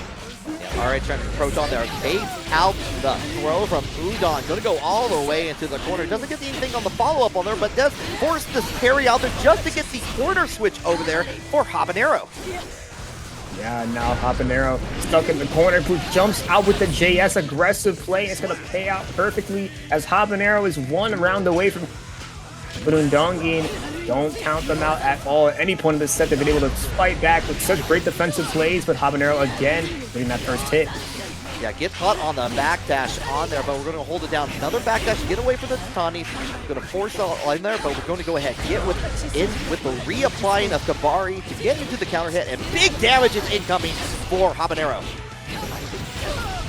Uh-oh, Habanero keeping the momentum. 2D gonna connect into the super. This time use the RC before. Remember to bait out the super, bait out the burst rather. But this time just going for the super to deny the burst at the same time. Gold burst from Udongein trying to fight back with the positive opponent. Carry makes something happen with such a little amount of health. TK Yozansen makes its mark on there afterwards, and we're going to go ahead, fire that gun, blam, blam, blam. Going to get over. Last chance for Udon to turn things around. Tries to go for the throw option after the jump H, and already getting backdash. Habanero takes it with a simple slash. Nice. They will bust out on a different character here and there, and it seems going to be Happy Chaos going against Ashiprogamer on the tried and true Faust, who goes for 3 J2Ks to start the game. But gets hit with the Nintendo Zapper early on in there. Already going to be using the burst in there. Going to get the stink applied on him by Happy Chaos in there as we get on the approach, and they're holding down with the block. Really good blocking from Ashiprogamer so far. Oh yeah, absolutely. But the fuzzies from the BRC are going to make it a lot harder to keep that defense up. Now Happy Chaos pressure the tap. Dust going to sneak in and close out the first round. Kriby looking pretty good on the Happy Chaos so far. So far, so good on there. Like you said earlier, Jason, like being able to like play around with different things, maybe want to experiment with, especially in this matchup here, because you're gonna have to deal with all these items. Great insta block in there to keep the approach in there for Happy Chaos. Like going to go ahead and like with the follow up, yeah, it's going to go right into that JSX Machina just to make sure you break down that wall, Cristiano style. Yeah, half the health gone with it as well. Great starter after backdashing to shimmy out that throw. Trying to check out with that 2K, but knows the guys get that command grab on the way. Like the throw is on fire here. Not going to stop in it. Actually going to get the stop before the throw goes away. Actually, best case scenario for that. Yeah, for sure. Got hit by the Afro Pop, but it was still pretty decent spot. Got burst baited by the steady aim. When you reload from steady aim, you are safe to burst if you just hold down back afterwards. Try to sneak in a mix-up with the jump, but Ashiprogamer backing up just enough. The wall assault to extend. Kriby going for one more fuzzy attempt, but gets ducked under the JK. It's to make something up on the fly, doesn't quite work out, but the JK gonna whiff from Ashiprogamer. Gets punished effectively by that 5P. Kriby taking the first game. Yeah, Lasagna viewer in the chat, which, by the way, is that Lasagna Slayer's Twitch name? That's amazing if so on that. But but second of all, like I said, been trying to switch to HC full-time, maybe like finally trying to go and put it into bracket. You love to see it, like love to try new things, especially being in the ladder bracket. Like let's experiment with a little bit. If it's feeling good in the ladder, maybe you apply it in the main top 8. Yeah. Good testing ground to see if the Happy Chaos can be used. Honestly, I was gonna say, I mentioned it once, but looking very comfortable despite it not being a character that Kriby is known for. So definitely the work has been put in. You don't hit level 1000 there for no reason. You have to game. Yeah, you absolutely have to video game it up. Just 6P into the at the ready. No hesitation, no chill whatsoever. We're just gonna go right into the JSX Machina. A little bit more life on Ashiprogamer's side here as we go into the slash at the ready. Get the confirm after the block there, and that's a nice little perfect there. Yeah, perfect round for Kriby. Ashiprogamer kind of struggling to find the answer as another good round start for Kriby. Gets the wall splat nice and early. Curse apply, didn't get the wall break though, which is honestly even not in the world of Happy Chaos, but on one bullet left. Has to make something happen right here. Gets the steady aim, but didn't quite reload properly. Unfortunate there. Going to avoid the Faust parade on there, but we're going to go ahead mix. All the items coming out to play here. You have to deal with mini Faust and a couple of bombs. That's a dire situation, but threaded the needle pretty well. Yeah, have the trumpets extend the pressure a little more. Oh, the Toomba stomp absolutely crushing Ashiprogamer's head against the pavement there. And another one almost getting the kill, but didn't quite convert either one to its full extent, but still has some pressure, but out of concentration. Had to cancel into the super, but that gives you actually enough recovery to go for a 5K to confirm it after with no bullets. Kriby up 2-0 now. Yeah, really good awareness there, just upon what both resources and what you can do, especially in the corner there from Kriby's definitely been putting in the work. It shows right now. Absolutely, and here we go. Ashiprogamer won. He only gave up one more game, but the young threat living up to the name. Kriby making a name with this Happy Chaos. Trying it out here. Nice 5K round start. Yeah, misses unfortunately on it. Was like a little bit too early on the meeting, but doesn't get anything forward. We're gonna get the knockdown back into neutral, where Happy Chaos wants to be. Gets a throw for Ashiprogamer. Nice, a little shimmy on the close slash, trying to bait out a fuzzy action, but didn't quite get it. Went for the command grab, but that's a PRC, but because of that, you're at a pretty big disadvantage because Kriby had BRC to get the slowdown instead. But still at the neutral, hammers out, trumpets out, but the gun race to the trumpet. It's going to be Kriby getting it first. Going through the cheese grater, that is mini Faust like on the throw there. Going to go for the wall slump, catching in there with the lows one more time here. Ashipro has been doing a pretty decent job on blocking this until that one faithful hit in there. Just on it, doesn't wait long enough for the deflect shield to go away here, but still maintains the corner. I thought it was enough time, had ran all the way up to try to break down, with slowdown applied from the BRC makes it so it actually extends the duration of the flex shield just long enough for Asher to survive a second longer, but Kriby still keep up the offense despite a few drops here on some mix-ups. The offense has been consistent enough to just keep Ashy on the back foot. The thing about this matchup is that, despite how good the items are, you're playing a hit scan character who just doesn't really need to interact with the projectiles as much as other characters do. Yeah, exactly on that. We're already getting the approach in there. Long range, working out in the favor of Ashiprogamer. We're going to go ahead, play a little bit of golf. Go on the Pebble Beach links in here. Get the follow-up in there with the positive bonus. Nice. Ooh, sneaky fuzzy there. I didn't know that was around. I guess the conversion is not great if you hit it, but as a round closer, seems to be very strong. Ashiprogamer fighting back just a bit here. Saw a little bit of that sneaky mix in a couple of games ago with Ashiprogamer too, using a lot of the jumping K on there. Sets up with the trumpet on there, going to use the wild assault in there to make sure the trumpet is there. Able to definitely get around that and holding back just to get away from the tornado. Unfortunately, Kriby goes ahead, gets the tap done, takes back the corner, and another Goomba stomp. We are playing World 3-1. We give you one up. Yeah, so much damage here. Kriby, we're going to close up the set right here now, but Ashiprogamer using the teleport here. See this cross up. Here comes the weight. Gonna punish the YRC. Oh yeah, but a beautiful backdash on there, still at the ready. Catches on the wild assault here. Tries to go in for some shenanigans. Finds a little bit of a gap in there for Ashy to stomp things anew with going with the meteors coming to play, but we go in, tag your head. Ashy gonna take make and the yeah, first match on their side. Ashiprogamer getting the win here with that setup off the meteors, kind of sneaking a lot of tap dust out of nowhere to just try to just close in these tap. I mean, as a reaction check, Ashy's been going for a ton of overheads to steal it out, and it worked out right at the end there, but now has to do it 2 more times. How many tap dust can you get away with? It's predictable. So it's a tall mountain to climb, especially Faust in there. Like Kriby's been winning a lot of those interactions in there.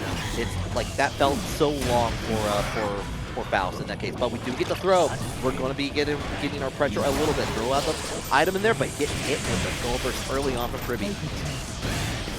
Tap dust from Kriby, who goes for extension with the gun, but okay, good mash from Ashiprogamer. Nice 5H as well to combo with the blue wild assault, setting up a donut, which is not going to be great for me to say the least. Now Kriby with 100 meters to defend with, but Ashiprogamer still gets the opening and the wall break.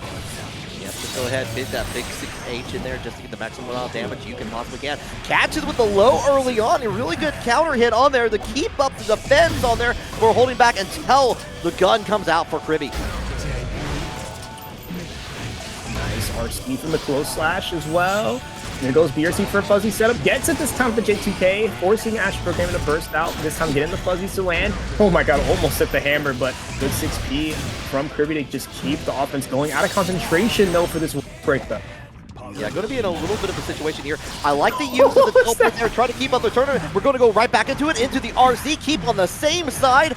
Going to hold it down with the 2D on there afterwards here, but going to get the block, but we're still getting stomped on. We're getting checked out with the tech. Oh my god, there's so many just fuzzy kicks here and there and everywhere. Oh my god, Kriby 1 round away. Kriby wanted to showcase that, and certainly it is working. Gets onto the other side, but no dice on it. We're going to hold it down, trying to find out any sort of button, trying to find a whiff punish in there. Does have an access to the, has a little bit of a guard pressure, but does have enough time to put the curse on Faust to take advantage of the situation.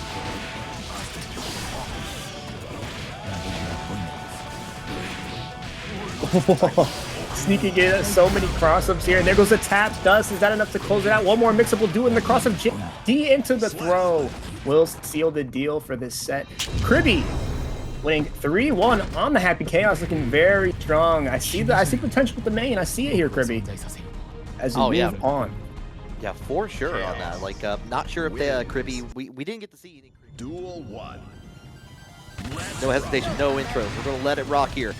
Already going to get ahead started with here. Trying to reach out for the long distance. Neither player wanting to approach too much until they get the knockdown. And we are swatting that fly out of the air instantly, but not deterred like a good fly. Going to go right back up, get the grab into tandem top, and keep up the pressure.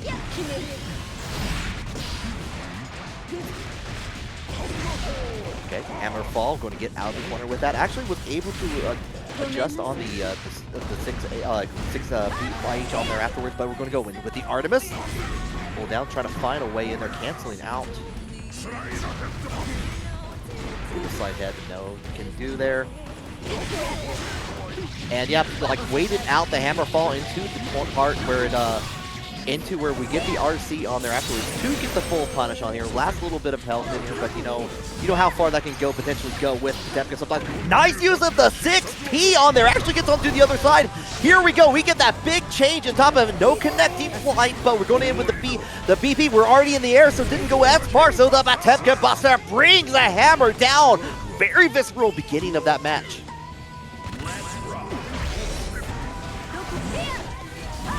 Nothing on the Artemis here. We're going to go ahead with a close slash on there into the Iron Saviors, the Titans of our time. My favorite album by them. The Artemis coming in through here. Already half that life bar going down. We saw how quickly things changed around. You know, a good old Potemkin match as ever on that. We're going to go ahead, reach out, try to cancel out the 6P into a PRC. Gets caught again with the 6P from Charlotte, and they're onto the other side.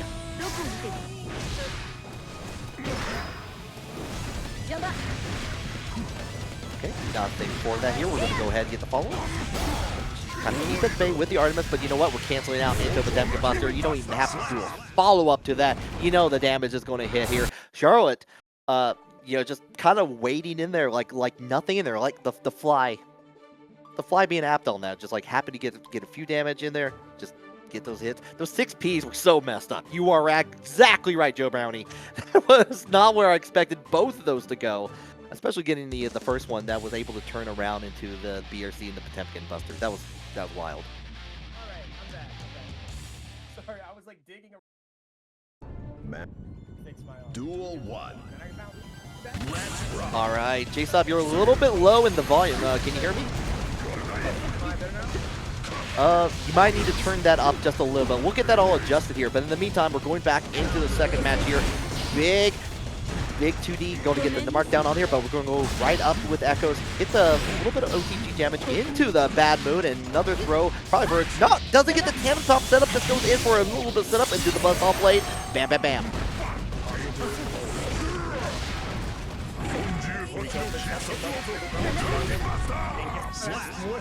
I forget how much damage that thing does, man. Duel 2. It ends the round. It's like, yeah, Yep, you get like more than the third of your life bar. It's like, okay, you're probably okay, but if like you're less than a third, it's like, okay, goodbye. I'll see you next round. Into the Capel on there. We're going to get the follow-up. Yeah, there he goes. You're going to get the plus frames on top of that with the overhead. Does get the confirm on here, but you still have to deal with Potemkin in the corner. This turned around for Charlotte a time or two. And there we go, Potemkin Buster! Early on in that, so much damage, including that. Guts is not even kicked in. Go ahead, tandem top. You might be able to reach up to it. Just enough time for a setup on the tandem top. Going to try to follow it up with a 6H. No can do because you're going to get hit with the reflector. Going to burst out of there, but gets blocked by Charlotte. And you don't even need to have the wall bounce. You don't even have the Aegis reflector timing on there. You just got to do a simple 2H to mark it down there. 2 up for Charlotte. We're trying to get J-Sov's mic all sorted out here. We'll let you know like as this goes along. I appreciate the patience on that, but the show must go on.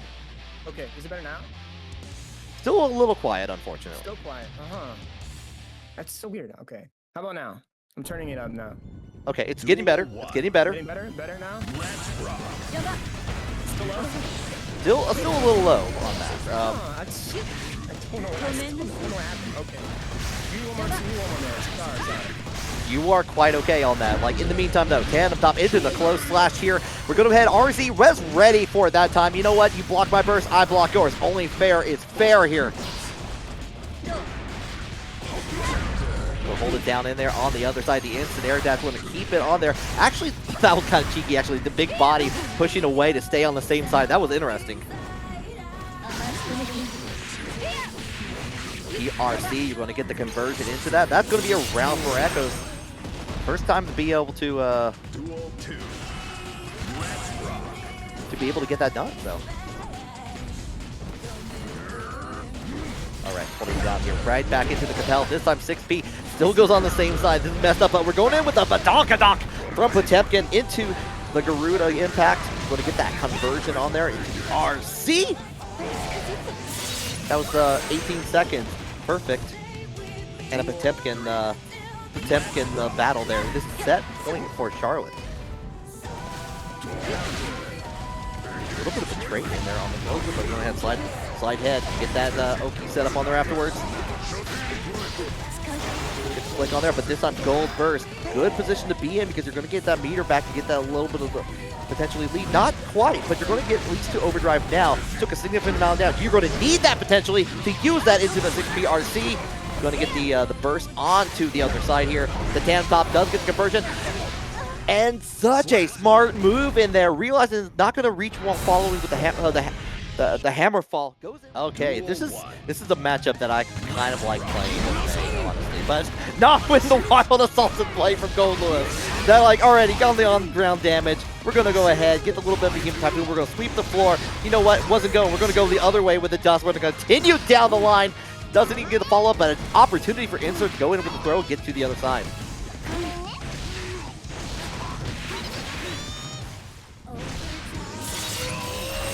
Okay, 6H going to get the turnaround here, but you're just one hit away from the burn it down. But you know what? RC's got your back as long as you want to hold it down afterwards. But nice little get out of jail free card with the jump over attack in there from Lasagna Slayer. Going to continue down, but you know what? Coffin reaches you. The Coffin reaches for all of us in the end. Lasagna Slayer is just here to show it.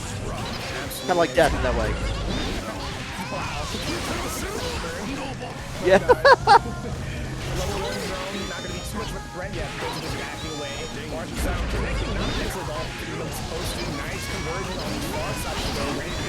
Split, you're seeing with the same jump, 5H, not connecting into a combo though. Unfortunate miss, but still have the space, just easy jump over the, there we go, jumping over the throw and then getting the far slash, comboing with the RC and getting the nice kill here. Pretty tough situation for Lasagna, so now out of burst for round 3.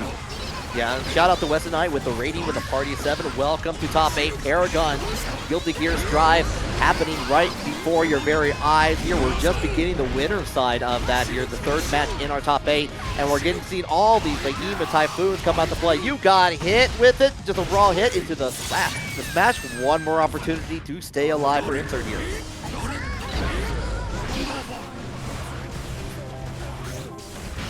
Okay. Try to hold it down here. Yeah, there goes the burn it down. But into the throw in time to avoid the laser. Now gets more pressure as a result. 5H connecting into the Dolphin. RC should be a ton of damage here, and it is. Yeah, really smart option in there. Like, it didn't quite reach on there, but the throw would guarantee the invulnerability on that top. And you might have to deal with it again. This time getting the block on the Dolphin. Getting it called out with that 2P, but the deflect shield, not enough to get away from the wild assault.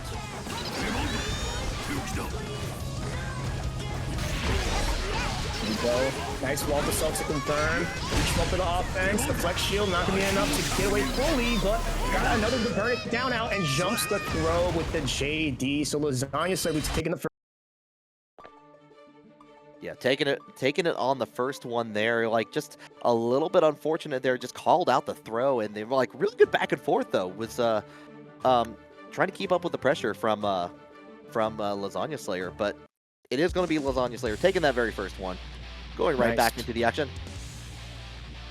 Okay, do I sound a little better now? I think I figured. You sound a little bit better. A little bit. Still not enough. I put it on max. I don't know what.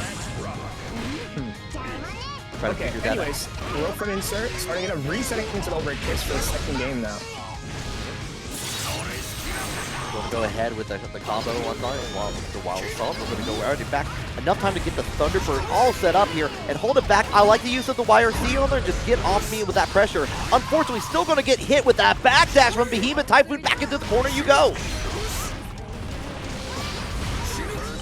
Low on the Behemoth into the overhead. Oh, that's way better. Again. Oh, it's way better? Okay, I figured out it. We got it. We're back. It was a Discord itself that was messed up. Not. Oh. Yeah. But we're back. Glad to hear it, and glad you guys could hear me better. Yeah, go ahead. Follow up here with the Dolphins. You got enough time to set up the Orca on there afterwards here. Really good damage for Insert. Trying to keep it in here. Got best RC. 2K2D up Dolphin this time. And the Shark 6H to close out the round. Perfect round for Insert. Something that we mentioned a little bit ago, but forgot to mention here. This is a Yokai team kill on the winner side here. So both players may have had like plenty of experience with each other already and trying to test those waters, like we were seeing in the ladder as well. Level 3 drone, and yeah, just chilling with that JS. Resetting with the jump. Just wants to keep the corner pressure. Keep insert locked down. Bar slash into the 486. So plus some block here. More drone pressure. You get onto the other side. One round each here. Holding down critical moment here. Trying to get in there. But then we got in with the far slash in there. Enough time with the split on there afterwards. We're going to go ahead. Yamada-san, come on out. Yeah, Star Slash as May is such a really strong option in this matchup, especially, sneaky cross-up. Because of the space that it covers is right where Goldlewis loves to jump with that oppressive JD, right? That's why so many counters are being generated here. Almost baited the burst, but actually blocked the wrong direction. And holds the burst, but almost got OTG, burst in the last second. He's getting chipped out, but has enough FD. And jumps over the second Skyfish to get the kill. Insert, squeezing that win out by the hair. The Lasagna Slayer reloaded the clip, the full ammo belt on that Skyfish, just to try to, like, maybe this time with the faultless defense, maybe I can screen it down till we get that final hit. But Insert closed the gap with the split. That was beautiful. Really good way to get over that distance as fast as possible while also avoiding the minigun. Insert showing the matchup knowledge to a T here as we get a 1-1 set. It's been an absolute banger in winter semi so far. Yeah, and you pointed out, Jason, with the far slash. That's a button that keeps getting buffed a little by little. They really want you to use that button, especially with the where the hitboxes do follow up on there. But we do get the hit of the solid once again. Trying to get the approach. This time the Skyfish hits on the second one. Wants to keep the distance in there with the burst, but still gets hit by Lasagna Slayer.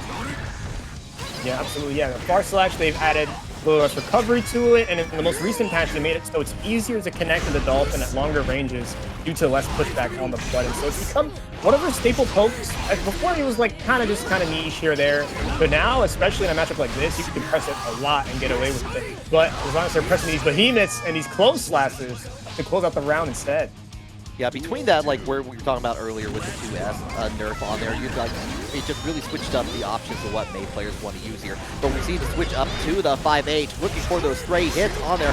Unfortunately, yeah, there you go. We are churning butter, flying on air. Goldlewis here, population destination hell. Yeah, the Hurricane Katrina coming out. Nice full combo from 2K to 2D startup, by the way. From full screen, getting into a hard knockdown wall break. Insane convertibility that May can have when we use the resource. Okay, second close slash makes its mark on catching the backdash on Lasagna Slayer. You know what? We're going to summon Yamada-san one more time. Check it out. Let's dance. Or knockdown again here. Safe jump. Gonna be able to RC this.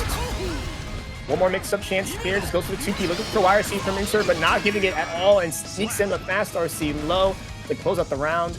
Insert bringing it to another round 3 now. Yeah, pivotal moment at this point here, trying to decide who gets on it. Avoids in the 5K, that long-reaching normal in there from Insert. Just going, we're going to keep it down. Getting the hit with the jumping heavy slash. Going to go close the distance in there with the split. Yeah, just letting these far slashes fly because the space of the controls, but now it's not going over it with the super jumps. Using the drone to control space a little more, jailing with the JS. Low behemoth, that's going to be a super big jailing attempt. Went for the fuzzy, but messed it up. Insert can be able to apply it out a little more. So Togeki S-Dolphin in there, going to go kind of keep the distance in here. We're just trying to wait out for the button to see who's going to blink first in here. A lot of jumping dust coming in from Lasagna Slayer. A nerf button, but still a pretty good button, especially in the air. Just less active now. Yeah, absolutely. Insert just run for his life. Almost actually did get negative penalty from how many backdashes and back jumps that was. There goes the fuzzy. Got it properly this time. It is not enough to kill because May's 4 guts coming in clutch there. Leaving Insert with yet another pixel of life situation. But can we bring it back? No, we cannot. The behemoth denying the spacing there. Lasagna goes up 2-1 on the set. Yeah, the coffin being used like a racket at the very end. Just send May all the way down the other court. Just get those points in on there. Going up in the lead 2-1 Lasagna Slayer. Yeah, Lasagna Slayer looking to close it out here. Gonna be a tough mountain to climb. When you're down against Goldlewis, it can get real spooky just because how fast he can end rounds in such a brutal fashion. We've seen it from Nagoriyuki and other characters. You definitely see it from absolutely Goldlewis, despite an ace high health. Yeah, just the guts may kick in, but you're still one interaction away at that point. So there we go, wide wild assault early on in there. Use a deflect shield to get away, but not for very long. There's still options in with the behemoth type of. A match good attempt to get out and start some pressure, but Lasagna Slayer pressing just as much here. Behemoth RC, high-low, good block on the fuzzy, but now you're getting caught and jailed by these 486s. Jumping out is so tough and you're forced to block any of the Behemoths, and now another 50-50 chance. Lotus block as well, good defense, keep it alive.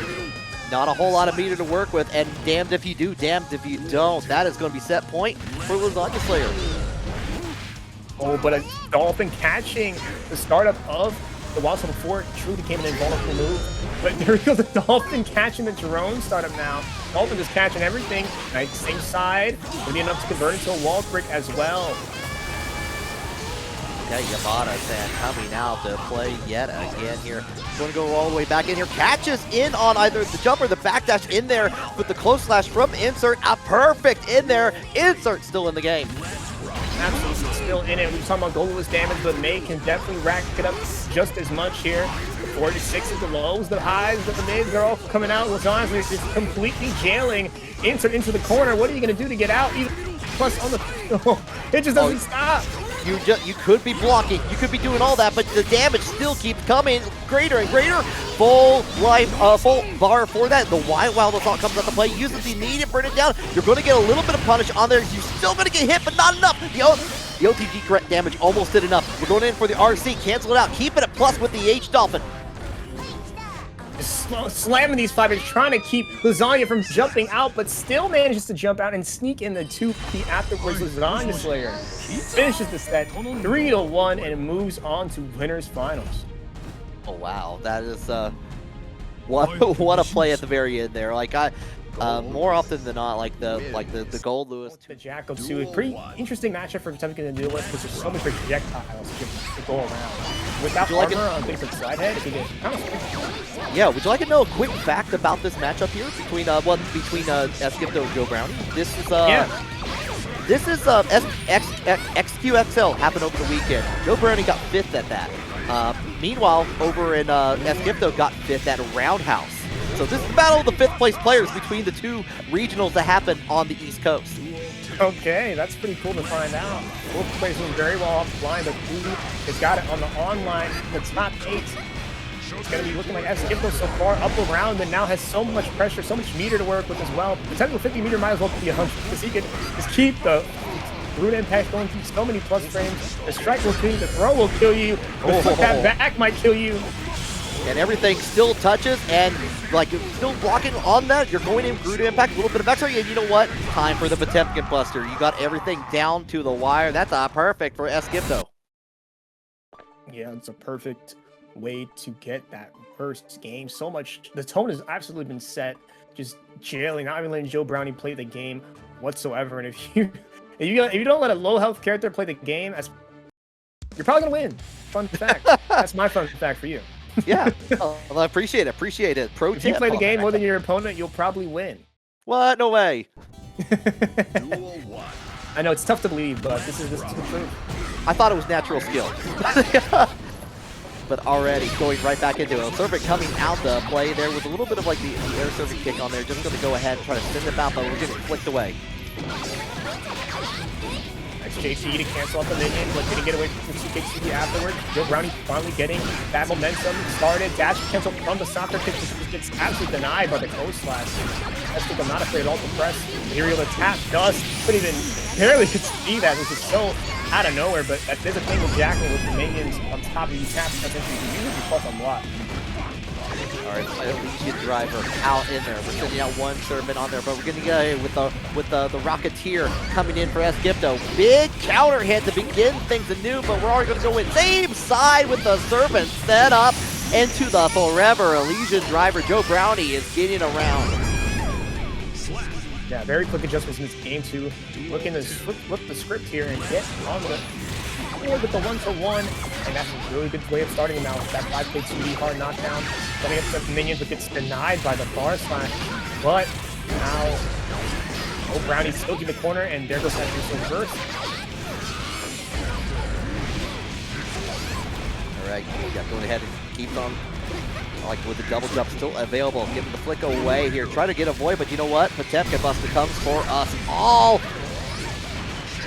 Yeah, really good movement by SKF though to get around the minions and use the JP, the JD, the JS, all the air buttons coming out in tandem to just navigate the neutral in a matchup that usually on paper is pretty hard for Potemkin to move around it. It's working out really good for SKF so far.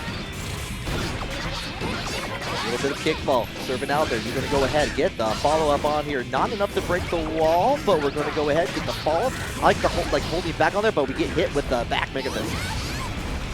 There goes the heat tackle, just ripping through that 5K, and now SKF still at full screen. Brownie did a good job of backing up, and now resetting another minion, has 50 meter to work with still, but no minions to keep plus frames. Has to stop with another arrow seed. 2 minions out, but only one's close enough to set another one. SKF still just holding that down back, but gets thrown for it. Not enough to kill though. Not enough to kill, but we're going already back into it. The slide head, going to use enough in there to get through the heavily Potemkin Buster. Get away from that. At least gets rid of one of the servants, but you can't get rid of this close slash from Joe Brownie to tie it up 1-1.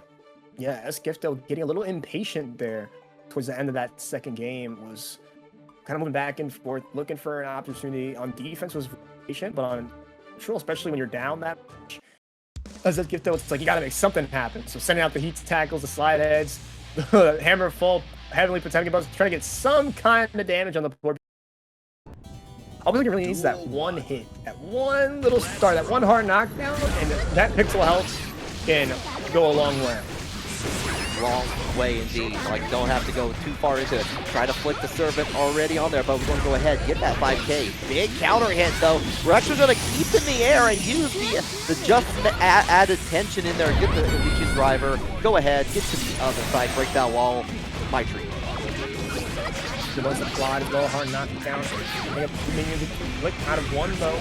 Let's get those heat tackling in. Get in RC to cover and gets punished as a result. Counter 2K. We're just gonna heavily Potemkin Buster to again reset the neutral. Didn't even really use as a punish, but just as a get me out of the corner, please tool. But that's not gonna get you any offense. So Joe Brownie just keeping the pace, just dictating what's gonna happen in these rounds, and it's a perfect to show for it. Already trying to set up the shield on there early on, and there's just nothing for it. But we had double the servants, double the fun. We're going to go break that wall and get reflected on there. But the first hit of the armor going to follow through with the follow-ups on the two H from Joe Brownie. We're going to hold it down with the servant. Oh, putting both buffs on the minions, the attack and the defense. Minions going all crazy, full cylinders here. Offense runs out, but the defense is still there, and it's going to punish the wall because the minions don't go away on hit. No, it doesn't go away at all. Going to go in and tie it. Actually get the lead 2-1 there. Yeah, Joe Brownie in the lead now. SKF had started really strong in the first game, but Joe Brownie's made some very, very quick and effective adaptations. But can SKF answer back, or will it be too late? Really good holding down like the big guy here. Potemkin. SKF though has been like had a significant run in the ladder so far, so maybe take a full advantage. We're trying to flip it around. No can do here. We're going to hit with the first servant. Keep it in play here, holding it down. But there we go. 5H. Going to go follow up the servant kick in there again. We're playing a little bit of kickball. Yeah, bouncing SKF off the wall a bit there. Didn't go for a hard knockdown, but now you have 100 meters to work with in the neutral, which honestly, as Jackal might be even better because you just have so much screen control. Go for the minion supers as well. Hits the throw, RC to close it out. Should be enough. Yet still straight into the super. I'm going to wrist drop in a combo, make it nice and easy. And with that, Joe Brownie, the near perfect, is on set point. A good test here. Has actually to a full burst here. Already used the white wall of assault in there from SKF go, but we're still having to hold it down, flick away the servants.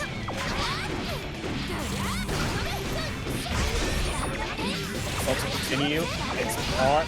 By the low then, Cage way overhead, looking to get caught this time. It has here to work with, decides not to spend it. Now you're defending it. That's Hipto, who's gotten very up close and personal with his top pressure, using the jump off the blue wall. So JD from up above, rejumping again. Risk is cranking up the pot buster, almost connected a heat knuckle with the wire seat from Joe Brownie to save himself with a little bit of space there. Skipto's trying to make it like you need an escape plan to get rid of me, and Joe Brownie found it. We've like gone onto the other side here. We're gonna hold it down with the servant there. Nothing more. The timings have been just a little bit off. Thinking that like servants were gonna come. Gets hit with the low on here. No more setup is all you need with the deflect shield to get away with the hammerfall. Yep, here we go. Joe Brownie still just unrelenting. Joe Brownie not letting Skipto play the game. And like I said, if you can't let your opponent play the game, losers this time. Duel 1. Winner, but this is, as I mentioned, so whoever does not make it past the set is done for the night. We can reset again on these left rights, but we'll be ready for it. And now the burst is gone for Inter. And we roll in. Here we're going to do it again here. Full on cover. We're going to get that stomp on there afterwards here. Get the nice little confirm in there. Enough time to get a slight reload, but here we go with the throw from Inter. Gets another one. I've got reset potential here. We'll delay close slash. Another throw coming out. Oh, they're all adding up here. Doesn't get the connection on the 6K on there. That might be costly. Even though Nickelodeon Guts does kick in, May's still alive. The AJP gets caught at the close slash afterwards. A little bit of help. Inter pretty much forced to wire, so he goes for a heat run and throw there. But Kriby not falling for it. Out of bullets though. Inter can get aggressive. A little bit aggressive. It does for the throw, but enough oh, for the Inter really wants that throw. Really wants it. Not going to get it though. Kriby takes first blood. We're taking the keep out with these 5Ks and 2Ks. Out the gun, it's not like Happy Chaos' buttons go away, it's just the conversions. So if you only get that one hit, all you need is just one light to connect, and Kriby gets that, and now the momentum is building with this wall break. Not full bullets, but full concentration from the positive bonus. It'll be really tough for Kriby to get around. Kurt supplies, full bar now again. Yeah, into the far slash on top of things here. You got that meter to work with here. You might as well spin it here. You're still going to be alive after this, but for how long? And it's going to be tough. Going to deal with a mix-up here. May doesn't ever get out of the Happy Chaos. Jumped in. Deflection almost got baited out, but not quite. Kriby makes it work with the 5K again. Comboing into the 5P, 6P for a perfect way to end the game 1. Yeah, really good at navigating between that. Got caught a couple times with the close slash from May, but was able to really turn things around, especially with kind of like a bit like the bait and switch on the roll, and from stomp to roll, trying to keep you guessing. Yep. And there we go. Game number 2. Kriby looking very strong, especially on offense too. Insert's having a pretty hard time defending, but Insert was in winner's side for a reason. And make it work. Holding it down, we're going ahead, use the S-Stop in there. We're going to get stuff confirmed at the ready here, and we get that big hit, forcing the burst out from Kriby. Okay, we got a wall break here, and Dells with that splat that goes straight into the Armada. For the break, hard knockdown from so far out too. Oh yeah, that's one of those really fun combos you can do now, like with the Wild Assault added in there. Go ahead, get in there with a 5P, make a mark down, and get that round.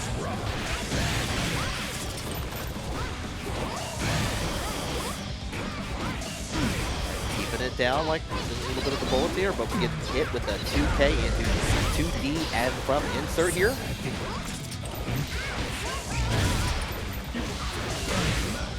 Combo as well. Concentration applied at the last second. Still got the break. Positive no supply, no hard knockdown, but now you got the concentration where you got some bullets, you got some meter, and you're gonna use the throw to set up a wall break with the basic shotgun before the break can come out, locking it down for the rest of the round.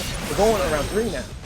Yeah, can't take it with you, and probably not going to use that burst at that point, so might as well go ahead and use it, get the round, and actually getting the catch early on. The gold burst here from Insert, forcing the burst right back at it to go get back into that optimal range for Happy Chaos.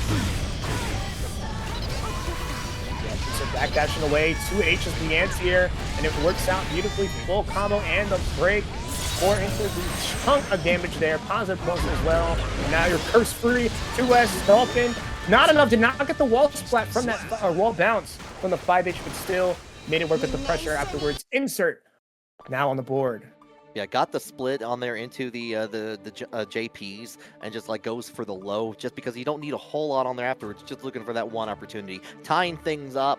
Lot of ties that we've seen in this top 8 so far, actually. Yeah, absolutely. The sets have been close, but it's for a reason. The players here all at a very high level, making it work, making the sets very close. The matchup knowledge, the character knowledge, character mastery, all coming to show in full effect. So it's only natural. These games are back and forth. Exactly here. And we're going to begin things again. Kriby coming back in here with a 2K into the 2D. Get back into the corner there, trying to test it out with the waters. Get the third hit on there in the trade, but it was enough for Insert to get out of the corner.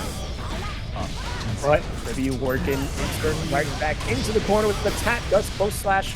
Not a wall slump. We're going to get a nice, easy basic not the refill on the bullets. Pretty low concentration, but you can get that concentration super with that extra 50, so it's not even that big of a deal. But he's even going to skip that step entirely and just go for this fake jump into the throw. Kriby up ground already. Yeah, just going to like do the test in there. Got in with the counter hit Dolphin in there, trying to get the approach, but no immediate burst out of there. Back into a familiar situation for Kriby. Going to get out there with a split, but the close slash makes contact into the knockdown. UK6B is the Yamada for the wall break. Switch on the damage, shape jump as well. Actually, doesn't have to. Actually, doesn't have a reversal. Yeah, 5K, 6H, but gets a good IBFB to force the whip by Kriby. And now, as a result of that good defense, going to be out of the corner, but not enough to force the concentration super because of the lack of resources. Insert going to back that right out after that. Good eye on that. Does get the counter hit early on. Back dashing away from the 6H from May, but we do get the counter hit into a big combo as we bust into the wall. Yeah, that's 70% of your health is completely eviscerated by that one counter at 5H. No big deal. There's a lot of work to do. It's like a good resource situation that they have right now. Get him off, but yeah, the gun was out, so you are vulnerable at that point. But unfortunately, you're trying to be wily with that. You're trying to follow up with the 6H, and it was too far away thanks to the Orca on there. You're back in the corner here. You're going to get hit with the tap dust on there, and you're still stuck. Working with his pixel health and misses the throw. Unfortunate.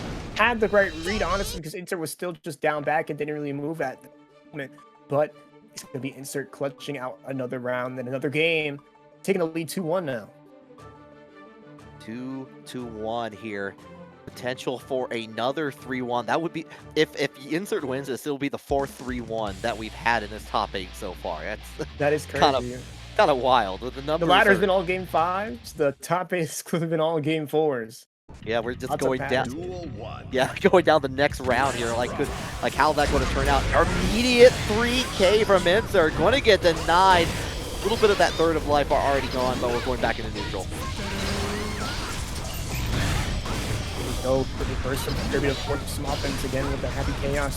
Steady aim into the run-in. Here we go. Now we've got some high low, resetting with the JTK, the re-jumps, but you didn't have any bullets to cover afterwards, so that's a free get out for Insert. Slash 2D, baits out the 6B, RC off the throw, should be an easy kill here. Very quickly, is now 1 round away from closing it out at game 4. Love that combo route from Insert. Great awareness to get into the set point. Already getting the gun out here. We're going to go ahead and get that jump up in there into the wall splat. Doesn't have a lot of concentration to work with here. Probably going to save that meter just for the moment. It is building up at that point here. JP again. There's the third pull slash, catching the fuzzy jump and the throw after the reset.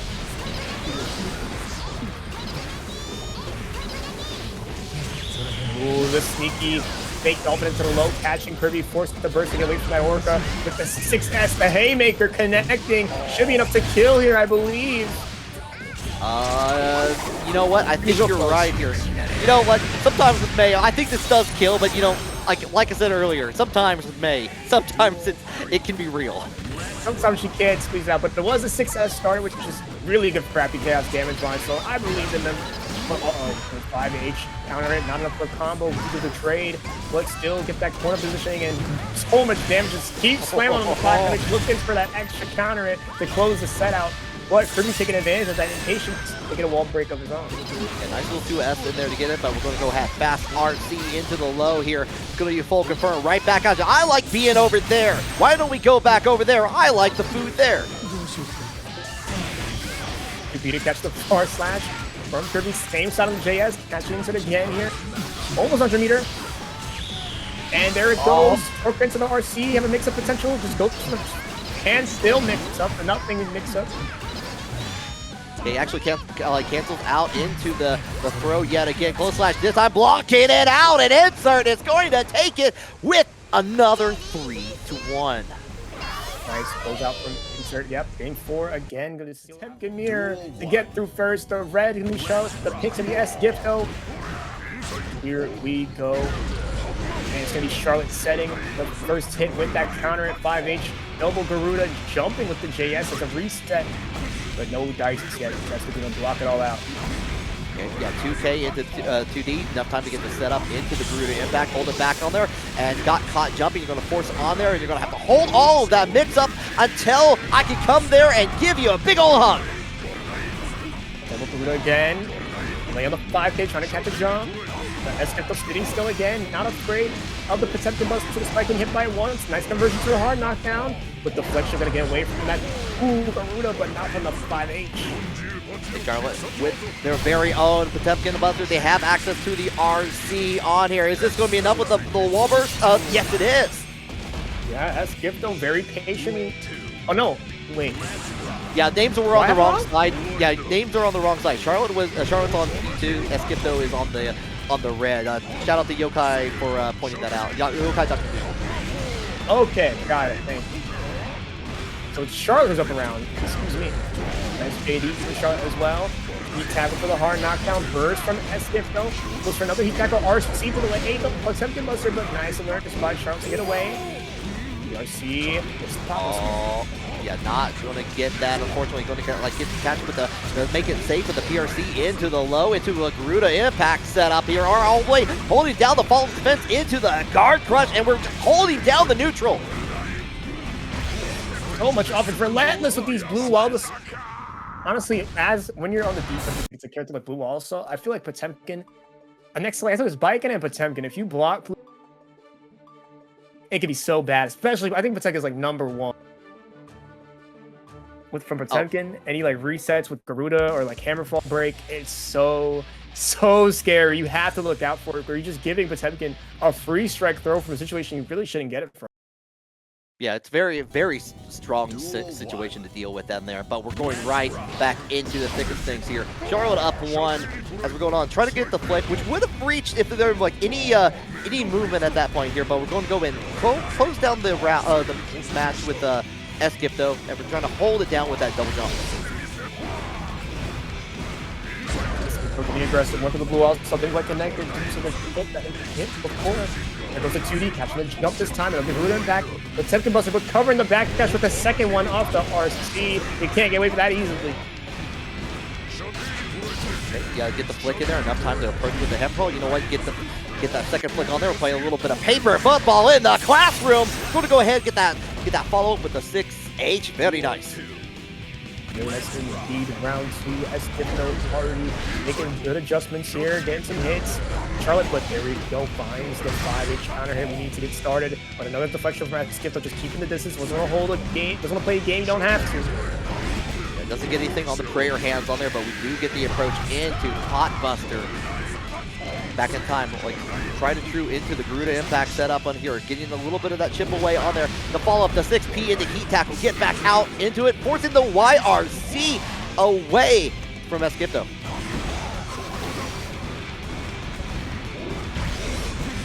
Well stalled again, extending, but Esketo backdashing at the right moment, just getting away from the close slash. Now we're back to neutral, so we struggle with the resource advantage, just barely hammer falls through to flip that back, but it was, again, too slow to connect and punish. The slide head from Esketo. Enough time in there, just gets a little bit closer in there, charges with that tap dust, and lets the reflector do all the work. Esketo with the, Aegis reflector, the Gigantor Kai hit's gonna be a nice, easy confirm from the tap dust. H, and now we're back to 1-1.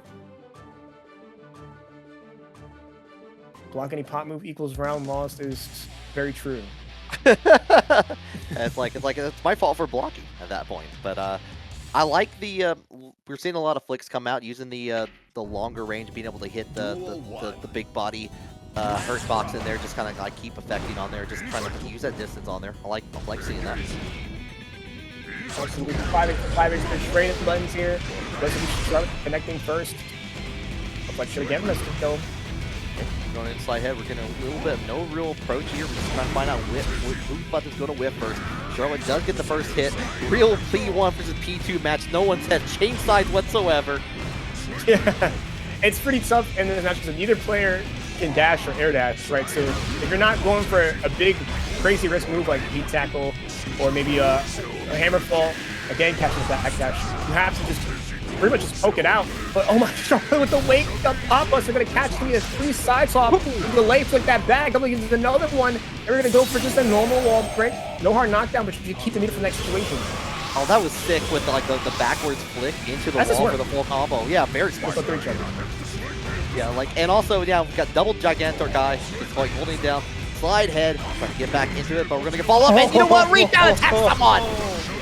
Right into my loving arms, completely caught the hammer fall with a pop-up. Neutral, open messed up. I think that's supposed to be maybe a Wallace assault, but it put it the wrong way and got the flex shield.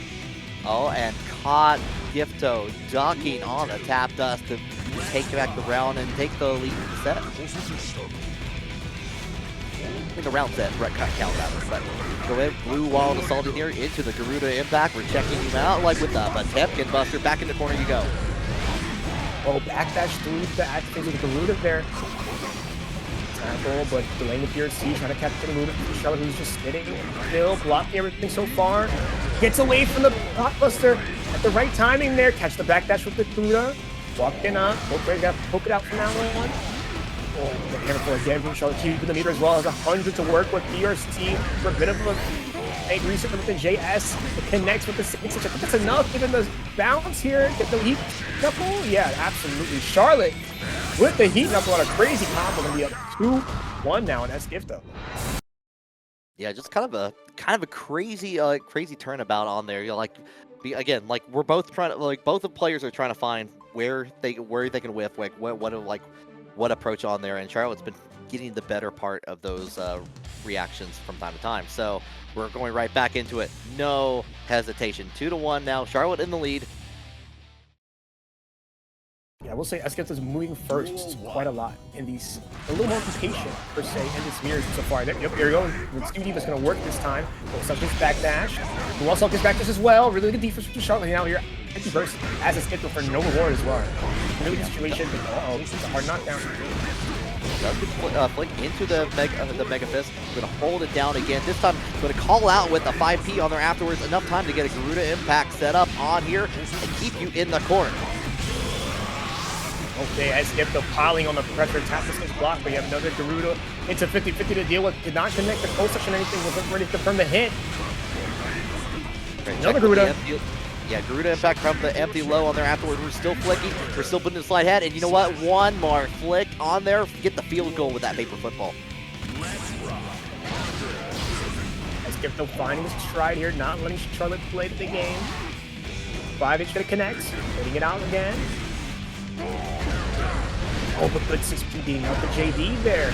Good hit as well with the counter close. That should be a good starter. Hard knockdown here with the heat tackle. That's up with Fuzzy, gets the low. But backdashes messes up. Would have been a free pop buster. You would have been, but maybe didn't believe on that. Now gets the tap dust on there and still gets the round anyway. That's going to be set point for Charlotte. Charlotte 1 round away from yet another 3-1 finish. Can we keep the pattern going? Will Gifto break the streak here? Oh, we're Gifto trying to change that around. That pop buster is definitely going to help in the situation. One more to do it. Almost caught the backdash again, but this time Charlotte was a little too fast. Got the gold burst out right on time, and now has so much meter to work with to keep the offense going for forever. That's such a great starter for Charlotte. Gonna get so much damage here. Goes for a normal wall break again. Now both players have 50 meter to work with. Who's gonna use it first? Esketta's gets caught by the 2P. The 2P was just brilliant on there. Was going to get the follow-up, and we got the confirm after that. And Charlotte going to take that 3-1 over. I learned a lot about the matchup. I can show off some new things here, test out to see if the theory works in practice in top 8, in top 8 winners finals, no less. No better place to do it. But Lasagna's there getting the first major hit with that Behemoth Typhoon, forcing Jabrani to burst. Of course, we're also playing Birthday Train. I knew it. As soon as this matchup showed up, like, okay, I see. Good night, Birthday Train. Burn it down! Nice mashup. Winning was probably a throw there from Brownie, try to in-roll through the laser beam, but Lasagna's there one step ahead. XP gets, oh, nice BRC to get around that. And now Jabrani reverses the situation as the offense going, tap does plus with that minion afterwards. 50 meter almost hooked up, now has it. Okay, I love that BRC movement on there. Just take over back the turn in there. Like using the YRC to make the servants go away. Thunderbird out and play. And we're just playing a Looney Tunes cartoon right now. Yeah, Jacko has that backwards run. The only character can actually sprint backwards. Gonna use that extra speed to get away from the drone entirely. I really like that. Nope. Back into controlling on that. Taking the first round, and they're already back with the Wild Assault into the Behemoth Typhoon. You're stuck in the corner, unfortunately. Here comes the chip damage. A lot of chip damage, a lot of real damage coming after that massive hit on the 426. Almost got more, but didn't quite use the meter just yet. Gonna save for a mix-up. Giovanni did a good job of blocking so far. It's almost over 9 because now the 486 are coming out. Going ahead, servants coming out the play here. Send 1, send 2. Get the kick on there afterwards. You do get the wall in your favor here. Positive bonus, a little bit of extra meter, and you got the burst on top of that, but you're gonna have to deal with the laser from the sky. And the very smart move, knowing that the tech was going to come in there afterwards, just use that to get away from the laser. Very nice. Nice 2D going right under 60 there.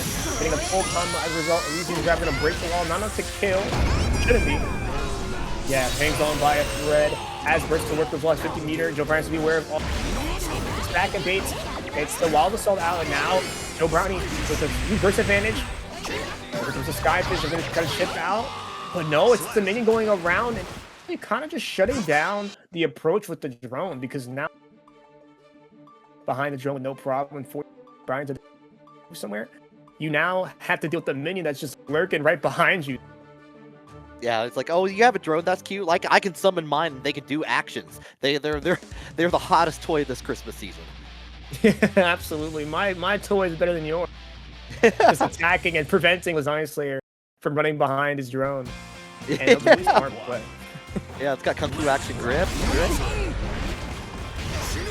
we go. Lasagna Slayer getting really aggressive. White Wall Assault round start, giving shades of season 3s there. Oh, and we're getting caught with a Behemoth Typhoon on top of that here. We're going to go ahead forward. You're already past half the life bar from that alone. You got the confirm into the sweep on here. You got that RC. You're not going to spin that burst, are you? You're going to get the on the ground damage here, and you're going to get onto the other side because of jump dust from Joe Brownie. Good jump over the Skyfish as the pixel health to work with, but can we keep mix-ups alive for long enough? Nice fuzzy. Oh, Just another minion for Meaty. Oh, Joe Brownie. Continue to work with. Nice delay. Hold on. Okay. Maybe making this work. Okay, just one more interaction. It could be just a dire thing, but anything counts on this. Catch on the back. That's into the PRC. Gets away from any action on there. Come to use the last of that little meter. Oh, you don't have enough because of the extra meter on the Skyfish on there to get them knocked down. Nice job from Joe Brownie, but Lasagna Slayer will take that round. Yeah, just actually worked the entirety of that tension bar down. So it's just chip damage and an easy kill. Good awareness from Lasagna Slayer to go for that up in the first place, but nice 2D from Joe Brownie. Be playing right back for this round. Has another minion step to go with the lane. JS gets the block, and the 2D Behemoth almost got rid of everything on the screen. But Joe Brownie was one step ahead with that 2D, but now the drone in front of the minion this time going to be able to work out much better this time. Lasagna Slayer goes for his same side. JS, good block by Joe Brownie. Okay, YRC to get off and then going into the 5H and cancel out into the servant, send it out, playing a little bit of more kickball in there. The Behemoth Typhoon actually marks out servant number 2, but gets back into play and keeping this corner for Joe Brownie. Yep, extending the pressure with the blue wall a little longer, trying to build up that 50 meter for that impression. Jacko super offense, but Joe Brownie gets rid of the minion. Now Lasagna has another chance. Burn it down is out. Bring it down and you get the corner switch on top of that. Not enough to kill, but the 6P is going to get interrupted by the reversal. The Forever Legion Driver. Not enough to kill, but very close. YRC, Lasagna Slayer jumps over the Behemoth, but does not punish in time to avoid the white. Wall assault with TG gonna out the game, and now Lasagna Slayer has evened the score 1-1. Oh, those were very close scores, though. Joe Brownie looked like they were going to go the distance at one point, though. It definitely was looking pretty. It was looking crazy. That comeback would have been absolutely almost made it happen too, but Lasagna Slayer staying firm, confirms the dub, gets the point on the board, and now we've got more to come next. Right back at it, though. We're going to get the insta block early on there. Nothing for the shield. We're already ducking, didn't get touched by it, but we get the 6P coming out from there, actually able to bait out the Behemoth Typhoon by being a little bit too far away, and gets to confirm with the servant in the corner. You're gonna work into the wall splat as well. JP gonna get the wall break too high for a super wall break, but it's gonna be just fine. Well, maybe not, as Lasagna Slayer sets up the burn it down. It's the hit as well, and a side swap. Now has corner pressure. Down, we're still in the corner with slow slash in here, send out the survey, a little bit of a touch on there, enough time to send out, and the big counter hit to go things, forcing the burst out and having to block the Skyfish yet again. This time had more than meters to not get shipped and the help as well, so Johnson is stopping it early. I don't want to waste too much of the security gauge, so it does cost a bit. Not a level 3 laser, so it shouldn't last too long, but still enough to get a side swap, which is Johnson's actual goal there. 6P to get around the 5H, and now you got one more hit to kill, but the mash from the 5P from Joe Brownie get to sneak out of there. Yeah, incredible use of that side swap in there to kind of keep you at bay, make it very hard to see too. So. Done good stuff.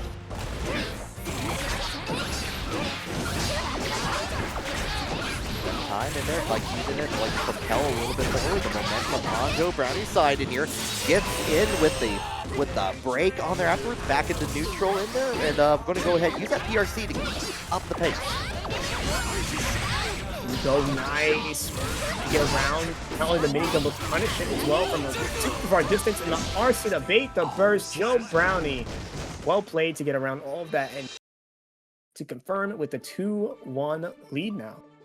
I just realized this is another yokai team battle that we're seeing. Like, it's all the way down for winners for Lasagna Slayer having to fight their teammates on this. So wow. Yeah, once again, I mean the top 8 was 50. God. So if we're bound to get a couple of team kills here, I've got yet another one in winners final. Yeah, that's no surprise. They all came in the team bus to Paragon tonight.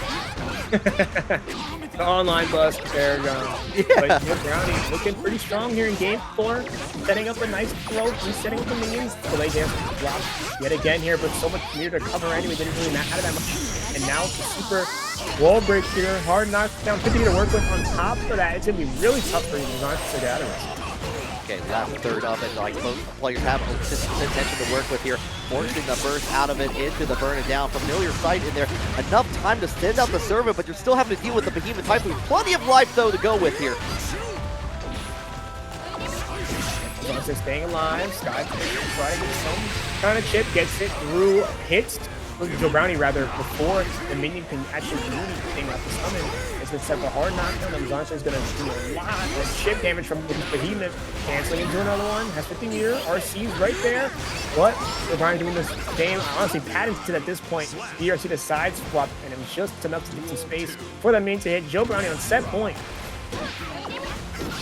Making the mark here, we're already throwing down servants from the air here, having to deal with 2 of them at a time, making it go away with the far slash on there from Lasagna Slayer. But as we're going in, we're doing a little bit of a sandwich. Back in the corner you go, Lasagna Slayer. Oh, good 6P to catch and beat out the soccer kick. But a 5H from Joe Brownie. Nice combo, gonna be a reset here. Oh, there we go, returning a little bit of butter, keeping it on. Number 4, Behemoth Typhoon. We're going to definitely get to the wall if we... No, we're going to get that little reset and to the Forever Elysian Driver. Very close to pull this set out. Reverse still on the side of Lasagna Slayer. Can't get out if he really wants Mr. Peter as well for wires to potentially. Is blocking out, getting chipped here and there, but sends 50 for the white wall. The Assault tap does get blocked by the deflect shield. little bit of jumping dust on there, enough time to interrupt the Skyfish with the Servant. Then out another one, make it go, the first one go away with the 2P. He's still stuck in the corner, that's going to be enough to kill. Udongein Slayer still in it. It was started killing the minions right before the shield command got applied with the super. It made it immune to being killed by that 2P. Worked out just well enough to waste here for Joe Brownie as well. Now we've got another round to go here. Both players firing at each other. Get the hit in there with the 5-8. We're in the corner here dealing with all these plus frames. Thanks to the Servant on there. Follow it with the RC. Going to hold down the corner in there. Gets a throw on there. Enough time to set up the Servant yet again. Gets another confirm. Yeah, one interaction away, but uh-oh, Joe Brownie in a tough spot. Has to deal with Goldlewis pressure. That was a good chunk of damage from that combo. Double Behemoth or Steve for some setup. A.H. gonna connect the counter. Burst gone from Joe Brownie, but Burst used up from his on there as well. But the reverse, it's Babe did 50-meter recovery. You absolutely. Actually was able to backdash around in there, but the White Wild Assault going to get the confirm on there. One more touch is all you need, and that is going to be it for Joe Brownie to move on into Grand Finals. Grand Finals winner side, such a strong position to be. As I don't need to explain, you get that extra set to go up. Now you wait for these next losers. Here we go, going right into it. Disaster of Passion playing on here. Switching out the theme. 5K into Dolphin early on, setting up an aggressive front. Break is going to set up an easy combo hard to burst as well. So Dolphin will be holding it as Insert gets the 3 positive bonus. Missed on the 5K for the combo.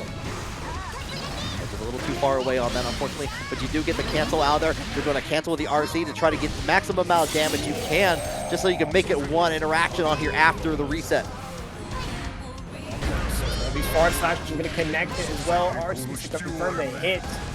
Perfect way to start off the set for Insert. Yeah, Insert just definitely felt very comfortable in that, but we're already going to get hit with the JD from Charlotte early on. Back into Hammerfall, back into the setup here. We're going to stay on same side in there with the air backdash. Going to hold it down, back into familiar setup for Insert. Right back into, this time canceling out the split into throw.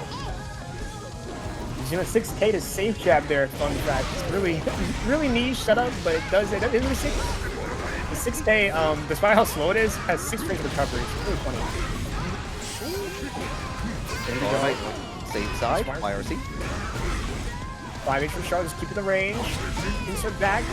Almost got caught by that. 5H gets thrown out of the reset of the BRC. Okay. Oh, actually over the throw. Yeah, you're going to get full combo off of that into the tap dust. You don't even need the full range of that. You just need the extra damage. And the guts kicks in for Charlotte. Oh, the tap dust outspacing the 5P. That's what you hear every day. As Insert takes the first game. That May privilege in there with the tap 5D in there. You can reach all the way to the top shelf with that thing. Absolutely, but I will say it is the battle of 2 of the biggest 5Ds in the game. Pi, true. it is number 1, number 2. And May is number 2 actually. Pi has, I believe, slightly larger of a tap than May does. It's very close. Duel 1. I believe it on that. Already trying to bait out early on with a 5H on there, but back in the corner here. Charlotte taking the initiative on here, forcing the burst out from Insert. Oh, aggressive run up, but gets caught out and stuck by the 5Ps into those really agreed Potemkin Buster reset, but it worked out perfectly for Charlotte. Yeah, nice and easy to build the 5P wall break. Perfect round. We're trading perfects here. Charlotte answering back. Already right back into much more aggressive into the Hammerfall. Garuda impact happening down here, forcing Insert to go backdash and go in for these lows in here to begin things new. First little beach ball that we've seen too.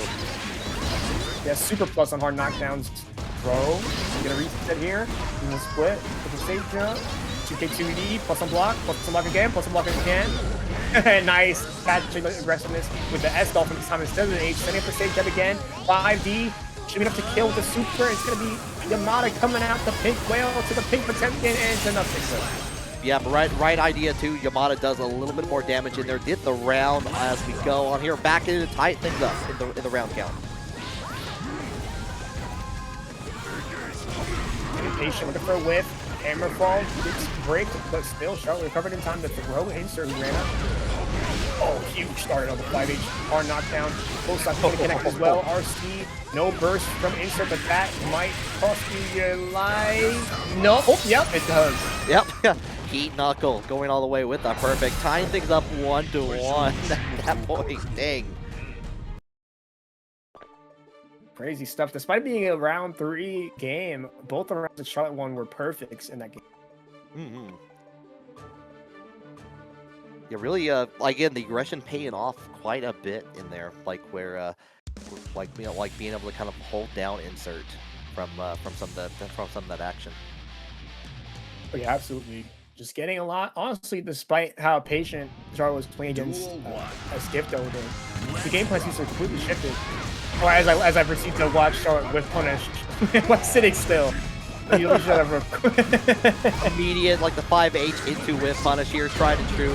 Probably seen that setup more often than they care to admit on here, but we're going to get the conversion. Very nice setup into the wall smash on there from insert. Yeah, 5H went a long way, but there goes the 5H doing a hard knockdown for Potemkin with the Dolphin whip punishing that whip there. Really good play. Good 2D for the wall break. The 5K, 6-6 for the break as well. Nice combo for insert. Really good conversion from such a small hit. Showcasing on that, like has a little bit of damage on there. Tried to go in. Unfortunately, maybe thought of like going for the close slash at the distance. He got the far slash instead. Got punished for it, and we're going to take that in dividends, and they're forcing the burst away from insert to prevent the round loss. That's the 2K. You're not going to let Charlotte sit back too long. Charlotte's been down backing quite a bit, and now Insert's going to take advantage of that passing with these throws, these run-ups, going to force the issue instead of playing this long-range game.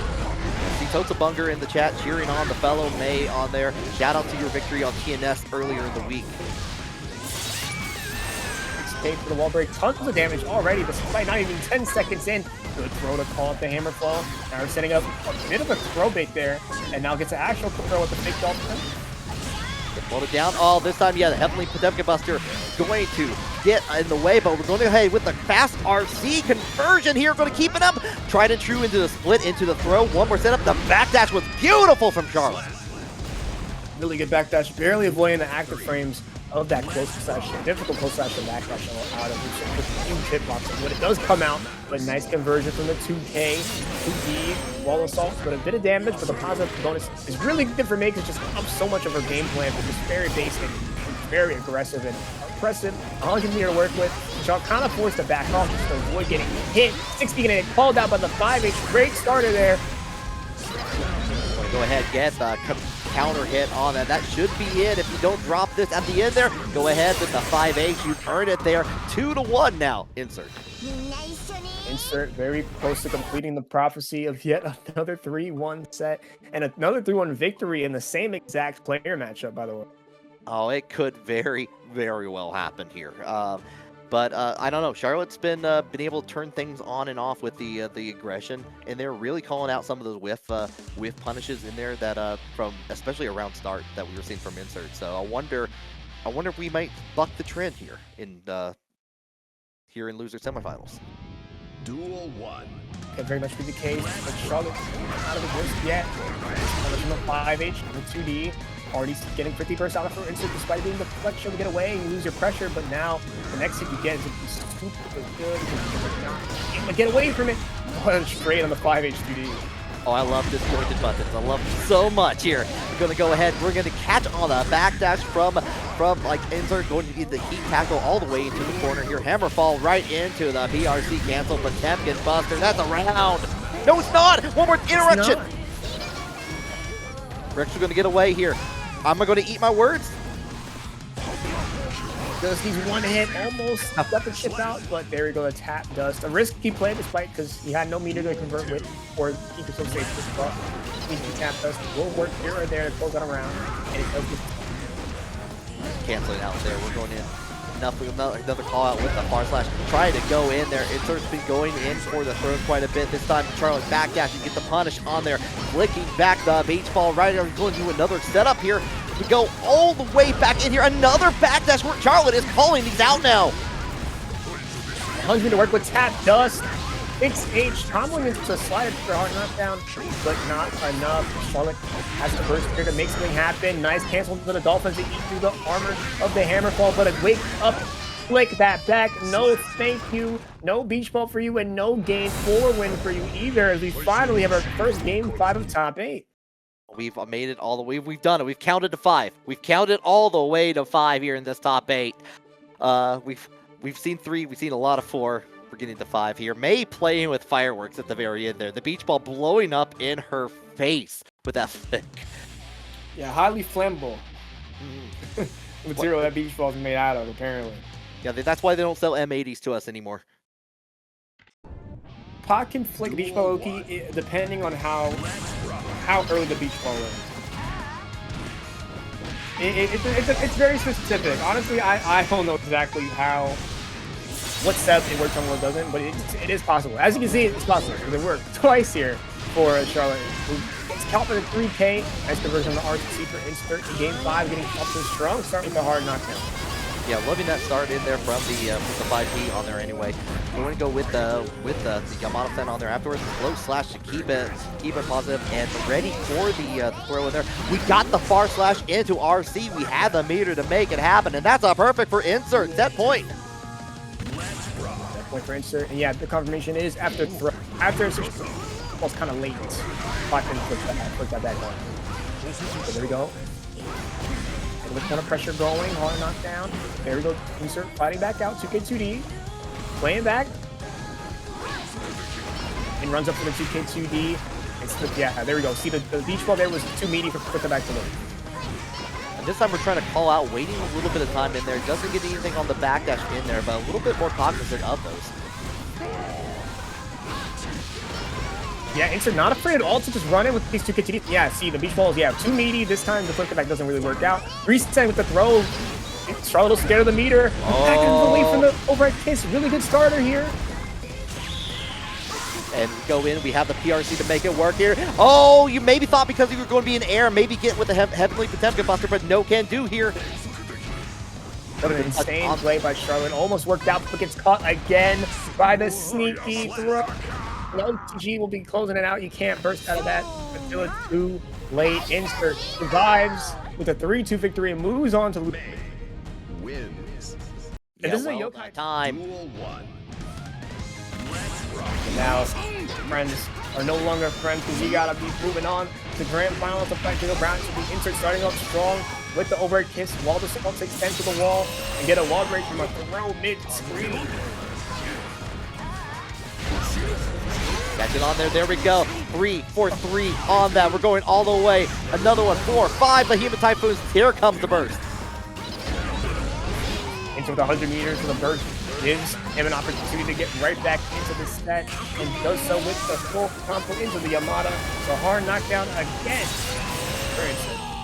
Yeah, a lot of life on there for a big character like that. Slow slash in there. The call out with 2P from Lasagna Slayer. Going to take the corner for themselves on here. Holding it down with the instant air dash, but got in there with the confirm into RC. Doesn't get the final follow-up here, but looking for that final hit now. Poking away at the 5P. Once for 5P there, got burst at the last second. And here comes the burn it down laser. Super plus on the 486. But insert going for the up dolphin in the corner. He can get ran on there, so got away with the far slash afterwards. Very sneaky. Yeah, was able to avoid that whole 6P altogether, but not this one. They're going to go again to get hit into the guard crush on there with Behemoth Typhoon, and we're dealing with a lot of damage already 9 seconds into the match.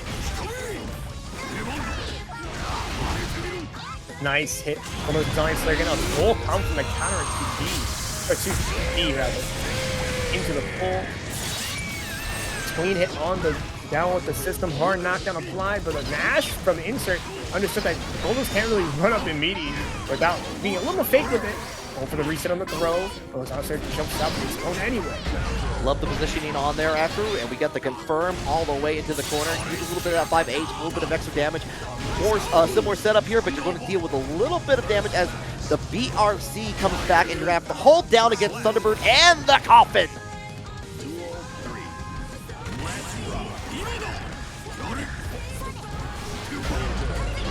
There it is. Getting up the corner pressure to HPD. Farsight again. Returning with the wild assault and baiting the burst with the up dolphin. Up dolphin safe on, safe to burst. If you just pull down back and insert it just after combo into Yamato.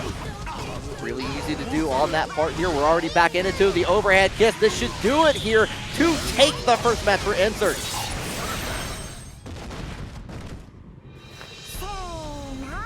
Perfect round, and Insert takes the first game of the set.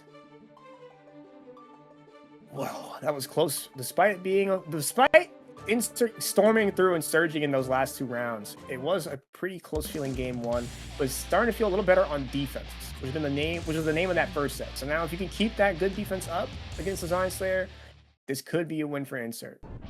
That could be, but you're going to have to deal with, you know, Lasagna Slayer, who, again, has won against Insert earlier in this top 8, 3-1 here, and holding it down here with the, like, a couple early hits, and been getting big damage where it counts here. So it just takes a couple of changes in there just to turn things around. No JD from Lasagna Slayer. Another one trying to force Insert into the corner, just control the space in the middle, but Insert fighting right back out. Our side, because the risk is super higher. Almost went for air throw, almost got it as well, but not quite reaching. Lasagna Slayer gonna back up here, and now Insert as a corner, and I lied, as Lasagna Slayer robbed it right back. What a combo here! I feel like 95% of the hits, if I'm playing May versus Goldlewis, happen like right in the middle of the Behemoth Typhoon, but we got that corner switch on there. We're going to go ahead and get that final hit. The on-the-ground damage is enough with that Behemoth Typhoon. Very nice from Lasagna Slayer. Yeah, turning that situation around on a dime was almost pushed to the corner to a tough spot against May. There goes the JD, and another good round. The hard knockdown, there goes the overhead. Super meaty on that 6-2-4, and it's gonna work out setting up that overhead, and the burst is already gone from the Insert, but your health is so low, you gotta make a huge comeback here with no resource to work with. Gets the command grab, though. It's a great start to have. Great start into the follow-up on here. Has plenty of meter to work with here. Maybe trying to burn. There's the burst from Lasagna Slayer right into the burn it down here. Time to get the setup here. You're gonna get a little bit of a counter hit, but unfortunately nothing else afterwards because you have to block the burn it down on there afterwards, and that was an extremely quick turnaround for Lasagna Slayer. Yeah, a smart play from Insert to just know that Lasagna Slayer's probably gonna look for a throw or look for some way Insert gonna try to involve through that laser, but smart play to go for the JP to like kind of buy some time to avoid a free mix-up for Lasagna Slayer, but still the level 3 on that laser makes it just last so long, go all the way to team, still make you block afterwards, and Lasagna Slayer made it work just enough to squeeze out 1-1 score you see on the screen right now.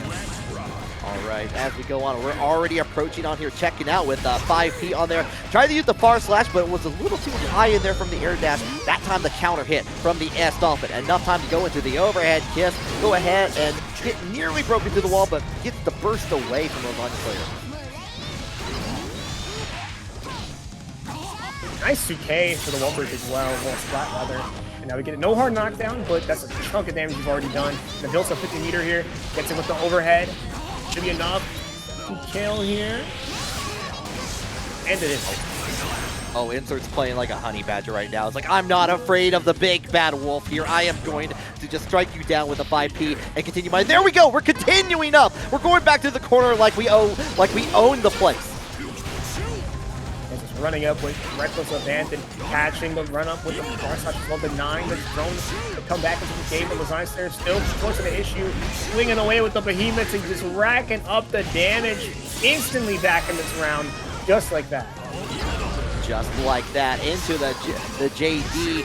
Still like not as active, but just active enough to get the round back on there after the conversion. I've got another round 3 situation, but the 5P into the throw.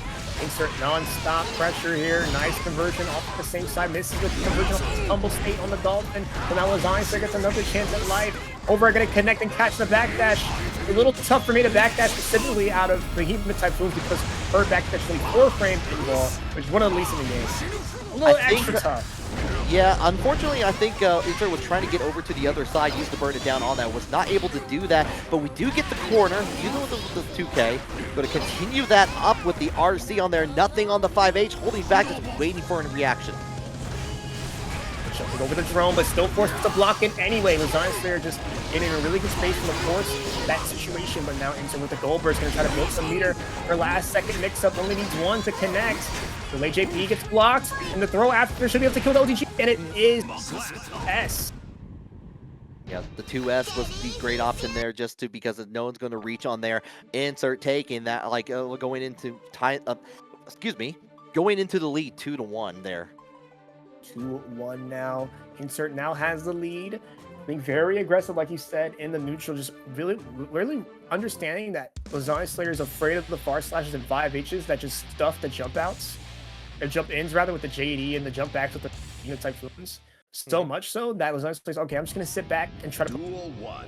Now Insert's going the next layer ahead, where he's like, okay, so you're gonna sit back all day, I'll just pull up on you. And there goes another throw.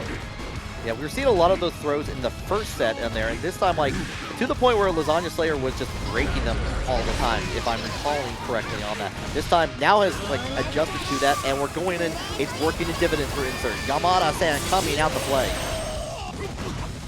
Have to help more so than that. Already gone to Lasagna Slayer, go for a run-up command grab here. With that wall break, get that splat into the early Yamada. Easy wall break here. More than half, oh my god, more than half the meter for the next instant as well. And goes to the instant overhead BFC. Really hard to do for May especially, but really cool to see it come out. It's such a rare thing you see from May. Quite difficult. YRC from Insert into the beach ball to reset the pressure a little longer, but Lasagna kind of working his way out now. All right, just waited just long enough there. Knew the timing of the Thunderbird to go in and like mark the approach in there with the split. Very well done for set point. So look at him close it out. The momentum fully in his favor as a close touch with that was rich. Ton of damage here. Setting up another Yamada, more than half the health. Gone from Lasagna Slayer with no burst to work with either, or meter to go for or YRC. So now Insert absolutely in the driver's seat now. Setting up another close. There's the frame trap. Lasagna Slayer jumping out just in time though. All right, a lot of like a.b.a Typhoon is trying to reset back in here, trying to get a point where it counts. But the call out with that jump kick on there, not enough to convert, but what a call out.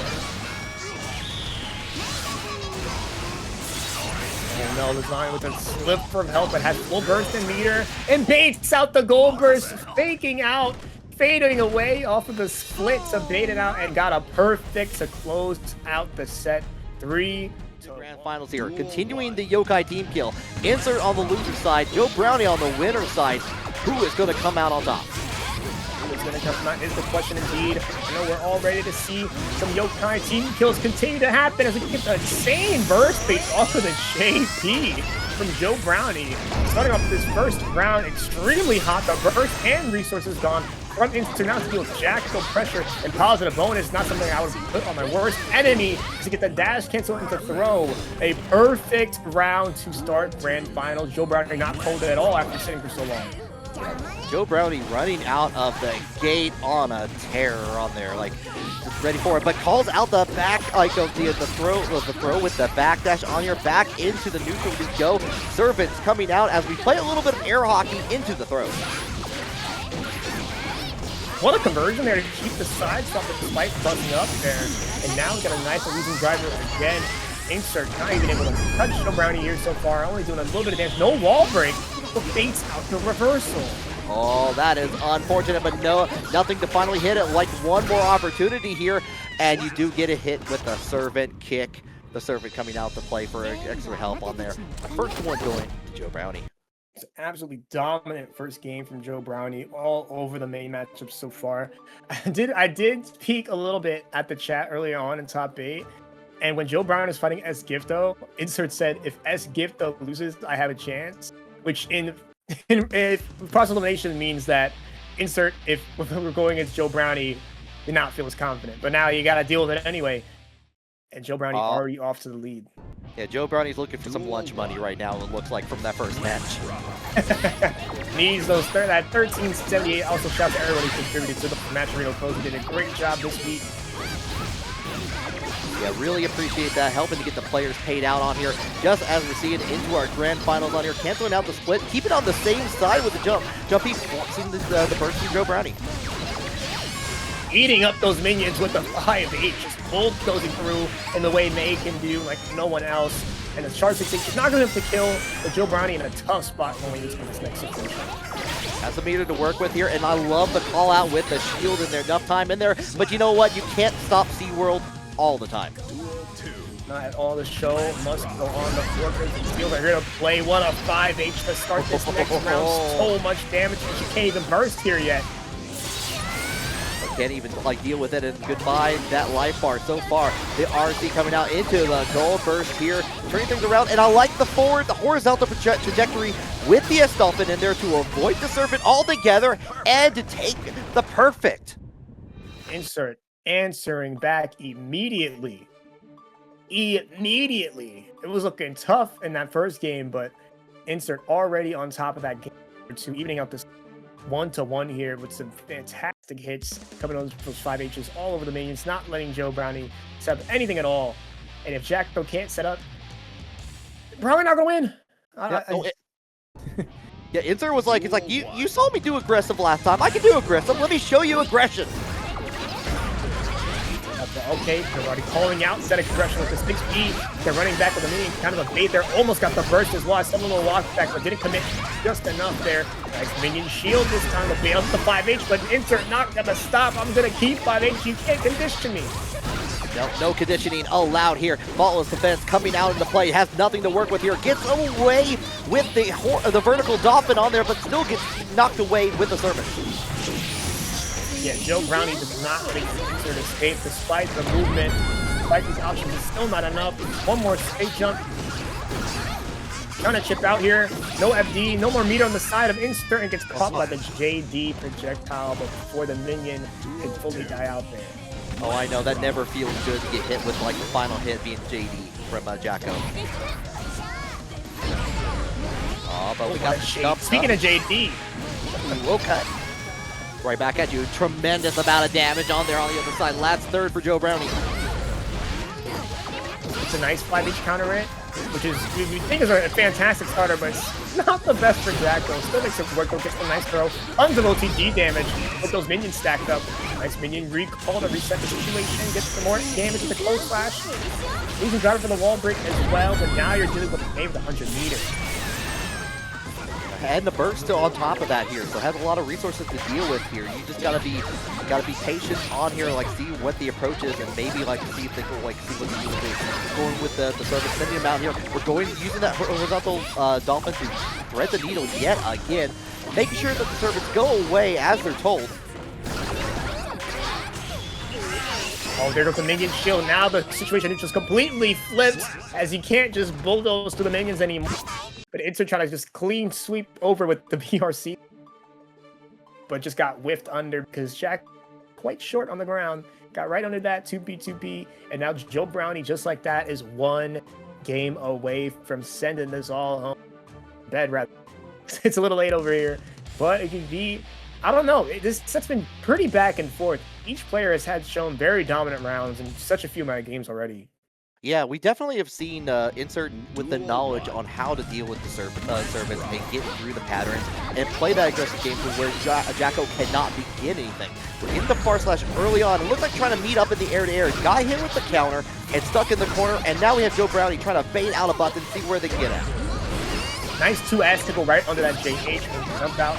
Now he's setting up 2 minions. One got behind, so the Dolphin was not going to be able to beat through that one. And now Joe Brownie once again playing that corner pressure. Those clusters are coming out to play. 6P did not catch the up Dolphin this time.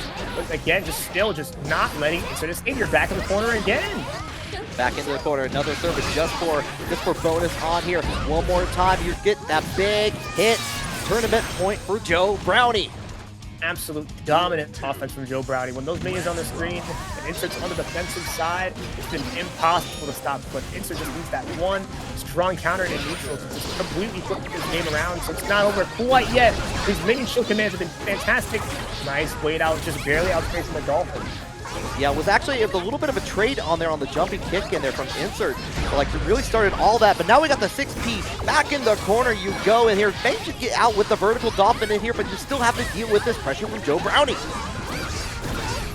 Yeah, Joe Brownie understanding how May's option can really just eviscerate these minions, but choosing the right option every time to counterplay each of these options. Really, once again, using the JD to punish the 5H. And now the minion behind, push the 5H again. Just won't let Insert get them off the screen. But there we go. Now we've got the 5H connect. Insert one hit away and gets it with the Dolphin. 6H is getting a huge combo starter here.